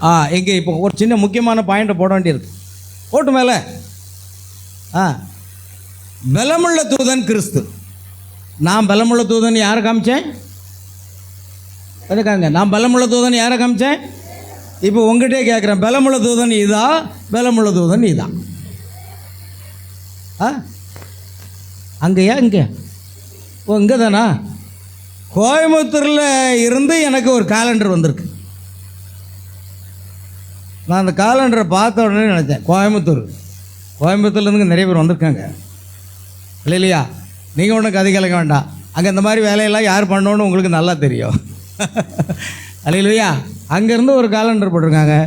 ஏங்க, இது ஆஃப்மன் வரைந்த ஓவியர் வரைந்த படம் தான் நான் கேள்விப்பட்டிருக்கேன். இது பலமுள்ள தூதனா? மாட்டிக்கிட்டார். ஜானேஸ்வக் பாஸ்டர் ஒரு தடவை ஒரு நோட்டீஸ் போட்டார், ஒரு கேலண்டர் போட்டார், குற்றப்படுத்தி வீடியோ போட்டு அம்பலப்படுத்திட்டாங்க அவரை. ஆமேன். 2வது காலண்டர் போகும்போது, பாஸ்டர் உங்கள் வார்த்தை உங்கள் பிரசங்கத்தை வச்சு தான் எல்லாமே போட்டிருக்கிறேன்னாரு. அப்பவும் நான் சொன்னேன், ஒரே ஒரு சிறு சிம்பிள் கொஞ்சம் ராங்காக இருக்குது, அடுத்த இடம் மாட்டிடுங்க அப்படின்னேன். ஆமேன். அவரை விமர்சனம் பண்ணினாங்க, இப்போ மாட்டிக்கிட்டார். இப்போ பலமுள்ள தூதன் யாரா? ஆஃப்மன் படமா? ஆஃப்மன் படம் இல்லை. ஆஃப்மன் படம் பொதுவாக இயேசு கிறிஸ்து, அதாவது தீர்க்கதரிசி பிரணாமுக்கு தரிசனமானது. எப்பொழுது? யாருக்காக ஜெபிக்கும் போது, அவருடைய தகப்பனார், குடியார தகப்பனார் ரட்சிக்கப்படும்படியாக அவருடைய வீட்டின் பின்புறத்தில் இருந்து கொண்டு அவர் ஜெபிக்கும் பொழுது அங்கு இதே ரூபத்தில் கடந்து வந்தது போல அவர் சொல்கிறார் தீர்க்கதரிசி. அல்லேலூயா. அது இயேசுவே அப்படின்னு கூப்பிடுறாரு. ஆனால் இதுதான் பலமுள்ள தூதனாகிய கிறிஸ்து. இது தத்ரூபமானது, விஞ்ஞானிகளால் கூட கண்டுபிடிக்க முடியல. ஆனால் இதற்கு ஒரு ஓவியர் இருக்கிறார், மிக நேர்த்தியாக வரைந்திருக்கிறார். 33 வயதில் இயேசு கிறிஸ்து என்ற தலைப்பில் அவர் கொடுத்திருக்கிறார். கிட்டத்தட்ட இயேசு கிறிஸ்து தீர்க்கதரிசிக்கு தரிசனமானதுக்கும் இதற்கும் ஒத்திருக்கிறதுன்னு சொல்றார். ஒத்திருக்கிறதுன்னு சொன்னார். இது இவர் தான் அவரேன்னு சொல்லலங்க. வரவே என்னங்க? ஏன்னா நான் இதே மாதிரி நிறைய படம் பார்த்து கும்பிட்டுருக்கேன். ஆர்சி சபையில் ஒவ்வொரு சர்ச்சிலையும் விதவிதமாக இருக்கும். எல்லா போட்டாவும் தொட்டு கும்பிட்டு ஊதுபத்தி கொளுத்தி எல்லாம் பண்ணிட்டேன். எனக்கு பழையபடியும் ஒரு சொரூபம் வேண்டாங்க. ஏன்னா சொரூபத்திலேயே பிறந்து, சொரூபத்திலேயே வாழ்ந்து, சொரூபத்திலேயே குளிச்சு எழுந்தவன்.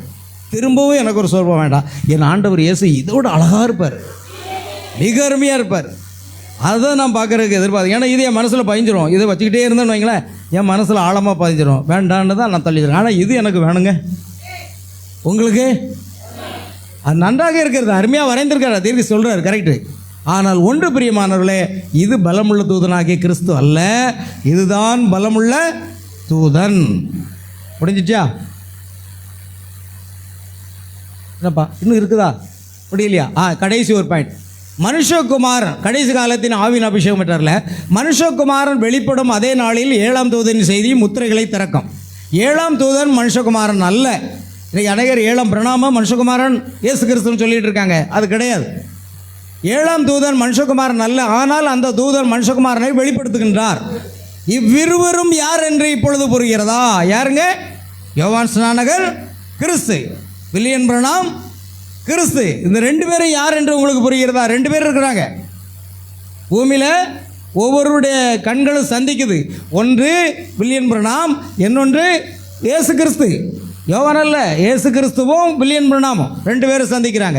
இவ்விருவரும் யார் என்று இப்பொழுது புரிகின்றதா? அதுதான் இதுவரை உங்களுக்கு புரிந்து கொள்ள முடியாத கடினமான செயலாக இருந்து வருகின்றது. 7ஆம் தூதன் மனுஷகுமாரன் அல்ல. 7ஆம் தூதன் மக்களுக்கு அவர் யார், மனுஷகுமாரன் யார் என்பதை வெளிப்படுத்துகிறார். கர்த்தர் உங்களை ஆசீர்வதிப்பாராக. நான் கொஞ்சம் டைம் அதிகமாக எடுத்துக்கிட்டேன், பரவாயில்ல, நீங்கள் கூட கொஞ்சம் சாப்பிட்டுக்கலாம். எழுமுங்க. கர்த்தர் உங்களை ஆசீர்வதிப்பாராக. அல்லேலூயா. பிரியமான தேவனுடைய பிள்ளைகளே, நல்ல ஒரு பிடிஎஃப் எடுத்து நான் உங்களுக்கு போட்டிருக்கேன். தேவைன்னா இதை நீங்கள் வச்சுக்கிடுங்க. யாரும் உங்கள்கிட்ட பேச முடியாது. ஏன்னா இதில் கிறிஸ்துன்னு நம்ம பார்த்துட்டோம், எல்லாமே பார்த்துட்டோம். அல்லேலூயா. ஆமேன். முன்னெல்லாம் 6:30 2:30 மணிக்கு தான் முடியும் நம்ம சபையில் ஒரு காலத்தில், இல்லையா? இப்போ 6:30 டைமை நம்ம குறுக்கிட்டு வரோம். ஆனால் இது ஸ்பெஷல் மீட்டிங்னால கொஞ்சம் டைம் நம்ம எடுத்துட்டோம், அவ்வளோதான். அல்லேலூயா. கர்த்தர் ஸ்தோத்திரம். அருமையான முதலாவது ஒரு செய்தியை நம்ம கேட்டோம். ஆமேன். 2வது ஒரு செய்தியை தேவன் நம்ம கொடுத்தார். ஆகையால் நாம் எல்லோரும் கரங்களை தட்டி ஒரே ஒரு பாடலை பாடி நாம் ஜெபித்து நிறைவு செய்வோமாக. ஆமேன். அல்லேலூயா.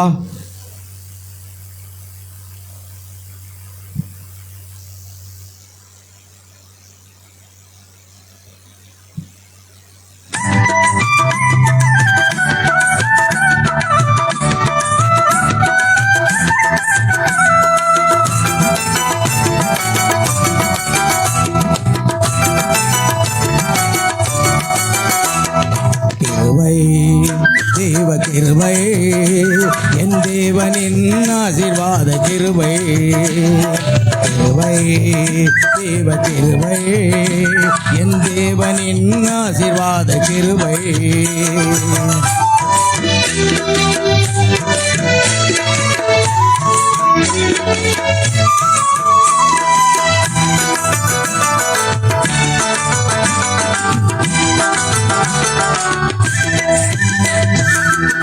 ஆபிரகாம் சாராளை அழைத்தது இந்த கிருபை, மணவாட்டி முன்குறித்து தெரிந்து கொண்ட கிருபை. ஆபிரகாம் சாராளை அழைத்தது இந்த கிருபை, மணவாட்டி முன்குறித்து தெரிந்து கொண்ட கிருபை. மேக ஸ்தம்பமாய் இறங்கி வந்த கிருபை, மேக ஸ்தம்பமாய் இறங்கி வந்த கிருபை. மனுஷகுமாரனாய் வெளிப்படுத்தின கிருபை, மனுஷகுமாரனாய் வெளிப்படுத்தின கிருபை. கிருபை தேவ கிருபை, என் தேவனின் ஆசீர்வாத கிருபை. கிருபை தேவ கிருபை, என் தேவனின் ஆசீர்வாத கிருபை.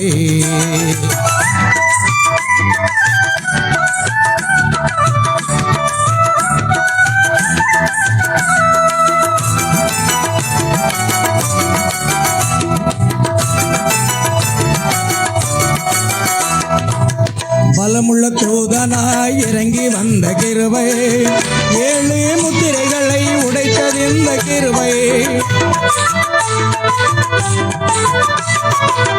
பலமுள்ள தூதனாய் இறங்கி வந்த கிருபை, 7 முத்திரைகளை உடைத்தது இந்த கிருபை. கெட்டுகிற சிங்கமாய் இறங்கி வந்த கிருபை, கெட்டுகிற சிங்கமாய் இறங்கி வந்த கிருபை. நீ காலம் செல்லாது என்றுரைத்த கிருபை, நீ காலம் செல்லாது என்றுரைத்த கிருபை. கிருபை தேவ கிருபை, என் தேவனின் ஆசீர்வாத கிருபை.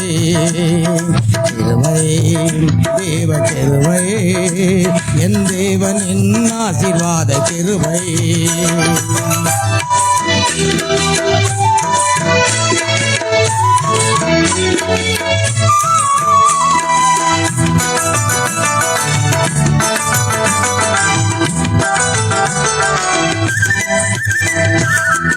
ஏழாம் தூதனை தந்ததிந்த கிருபை, தேவ ரகசியம் வெளிப்படுத்தின கிருபை.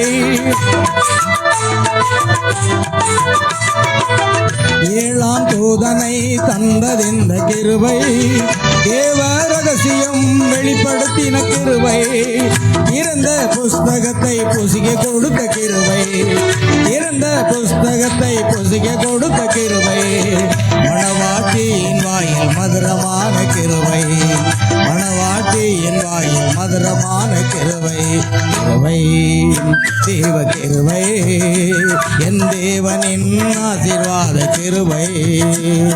கிருபை தேவ கிருபை, என் தேவனின் ஆசீர்வாத கிருபை. அல்லேலூயா, ஆமென். நாம் செபிப்போம். பாஸ்டர் ஜானேசகர் அவர்கள் வந்து இந்த இறுதி ஆசீர்வாதத்திற்காக நம்மத்தில் அவர் செபிப்பார்கள். Price God. யாவர் நாம் ஜெபத்தோடு இருப்போம். கடைசி ஜெபத்தை அவர்கள் ஏறெடுப்பார்கள். நாம் ஜெபிக்கலாம். Price the Lord.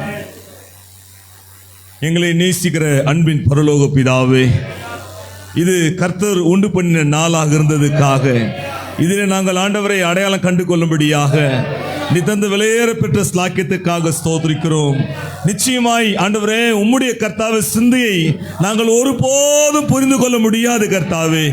ஐயா ஆண்டவரே, உம்முடைய தாசன் பாடினது போல கர்த்தாவே, நாங்கள் இவைகளெல்லாம் எங்களுக்கு புரியுது என்றால் அது உம்முடைய கிருபை மாத்திரமே கர்த்தாவே, அது உம்முடைய கிருபை மாத்திரமே கர்த்தாவே. ஓ, எப்பேர் பெற்ற ஒரு பாக்கியம் உள்ள ஆண்டவரே, மகத்தான ஒரு சந்ததியாய் எங்களை கர்த்தர் வைத்திருக்கிறீர். உமக்கு நன்றி கர்த்தாவே. மறுபடியுமாய் சரித்திரம் ஆண்டவரே மாம்சமானதுக்காக ஸ்தோத்திரம் கர்த்தாவே. எப்பேர் பெற்ற ஒரு உன்னத நாள் ஆண்டவரே, உடைய மகத்தான தாசனை கொண்டு கர்த்தாவே இந்த நாளை பிரயோஜனப்பட்டதுக்காக நன்றி கர்த்தாவே. எத்தனை மகத்தான ஆண்டவரே வெளிப்பாடுகள் கர்த்தாவே. ஆண்டவரே ஸ்தோத்திரம் கர்த்தாவே. சத்ரு வெள்ளம் போல வரும்போது ஆவியானவர்களுக்காய் கொடியேற்றதுக்காக நன்றி கர்த்தாவே.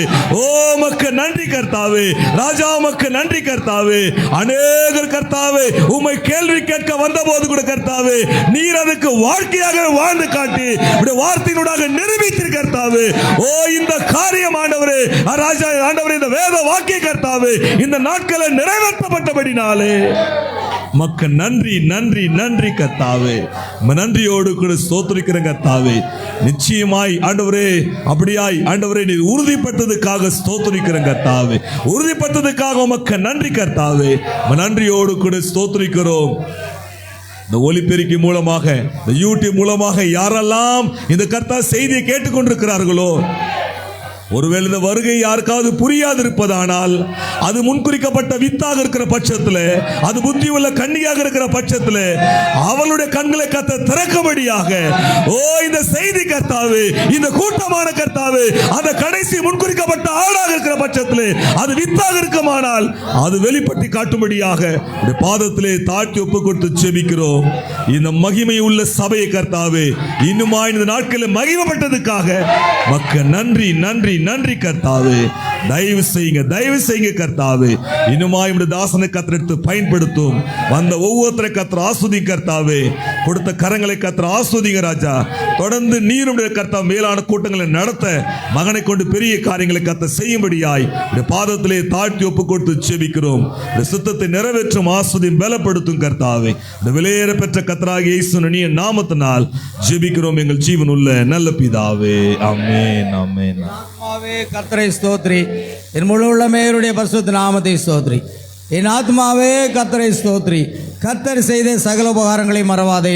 ஆமென். நம்முடைய கர்த்தராகிய இயேசு கிறிஸ்துவினுடைய கிருபையும் தேவனுடைய அன்பும் பரிசுத்த ஆவியுடைய ஐக்கியமும் சந்தோஷமும் சமாதானமும் சுகமும் பலமும் ஆசீர்வாதங்களும் நம் அனைவரோடும், நம் குடும்பத்தார் அனைவரோடும், விசேஷமாக நம் மத்தியில் வந்து தேவ செய்தி அளித்த அருமையான பாஸ்டர் ஜான் ஐசக் அவர்களோடும், அவருடைய குடும்பத்தாரோடும், பாடல்களை பாடி நம்ம மகிழ்வித்த அருமையான சகோதரர் பவுல் பிரதருடைய மனைவியோடும் குடும்பத்தோடும், ஆண்டவரே அருமையான பாஸ்டர் தேவதாஸ் அவர்கள் குடும்பத்தோடும், சபை விசுவாசிகள் அனைவரோடும், தேவனுடைய வார்த்தை கேட்க போகிற ஒவ்வொரு தேவனுடைய பிள்ளைகளோடும் இன்று சதா காலமாக நிலைத்திருப்பதாக. அல்லேலூயா. Praise the Lord. கர்த்தராகிய இயேசு கிறிஸ்து உங்கள் ஒவ்வொருவரையும் ஆசீர்வதிப்பாராக. God bless you. God bless you. God bless you.